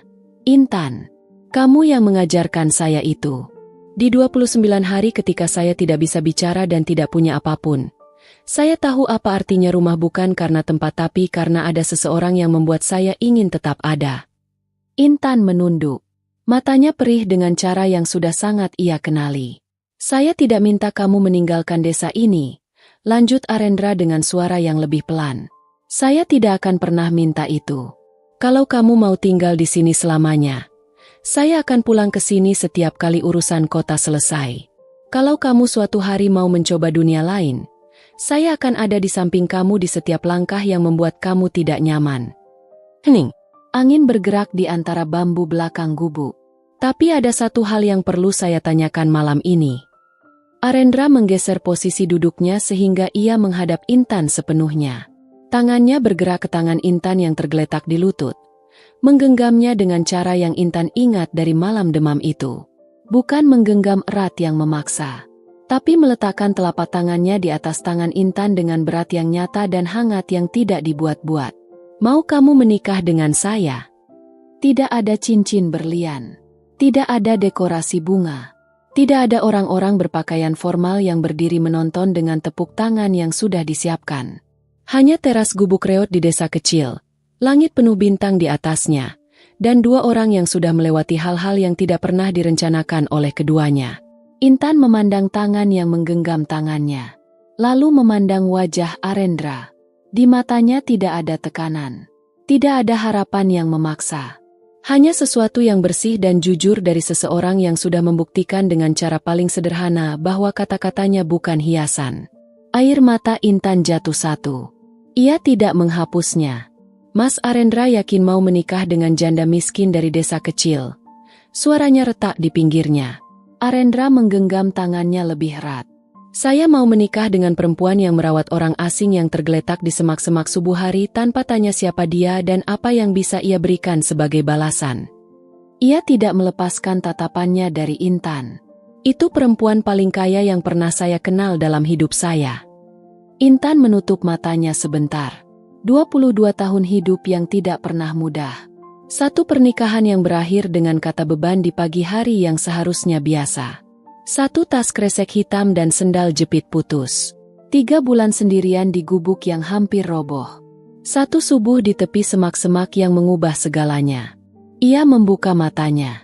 Ya, kata Intan. Sederhana. Satu suku kata. Tapi dari tempat yang paling dalam di dalam dirinya yang sudah sangat lama tidak berani mengatakannya untuk apapun yang datang dari arah kebahagiaan. Arendra tidak bersorak. Tidak berdiri dan memeluknya dengan dramatis. Ia hanya memandang Intan dengan mata yang mengatakan semua yang tidak perlu lagi diucapkan. Lalu mengangkat tangan Intan dan meletakkan punggung tangan itu di bibirnya sebentar. Seperti janji yang tidak perlu saksi karena langit dan tanah desa itu sudah cukup menjadi saksinya. Mereka menikah 2 bulan kemudian di desa Karangsari. Bukan pesta yang memenuhi halaman dengan mobil-mobil mewah. Arendra meminta itu. Sederhana, cukup untuk desa ini, dan di tempat di mana segalanya dimulai. Gubuk itu sudah diperbaiki dengan benar sebelum hari pernikahan. Bukan dirobohkan dan diganti yang baru, tapi diperkuat, dibenahi. Atapnya diganti dengan yang lebih kuat, lantainya di keramik, dindingnya di plester. Masih gubuk yang sama, masih di tanah yang sama, tapi sudah tidak lagi retak di mana-mana. Seperti Intan. Pada hari pernikahan itu, saat Intan berjalan keluar dari pintu gubuk yang sudah diperbaiki itu dengan kain kebaya sederhana berwarna putih tulang, dan melihat Arendra berdiri di halaman yang dulu hanya ada semak-semak dan tanah biasa, Wajahnya memandangnya dengan cara yang persis sama seperti pertama kali mata mereka bertemu di atas tikar di dalam gubuk yang dindingnya retak. Seperti seseorang yang akhirnya sampai di tempat yang selama ini ia cari tanpa tahu nama tempatnya. Intan melangkah maju. Dan untuk pertama kalinya dalam 22 tahun hidupnya, langkah itu terasa seperti melangkah menuju sesuatu, bukan sekadar menjauhi sesuatu yang menyakitkan. Itu sudah lebih dari cukup.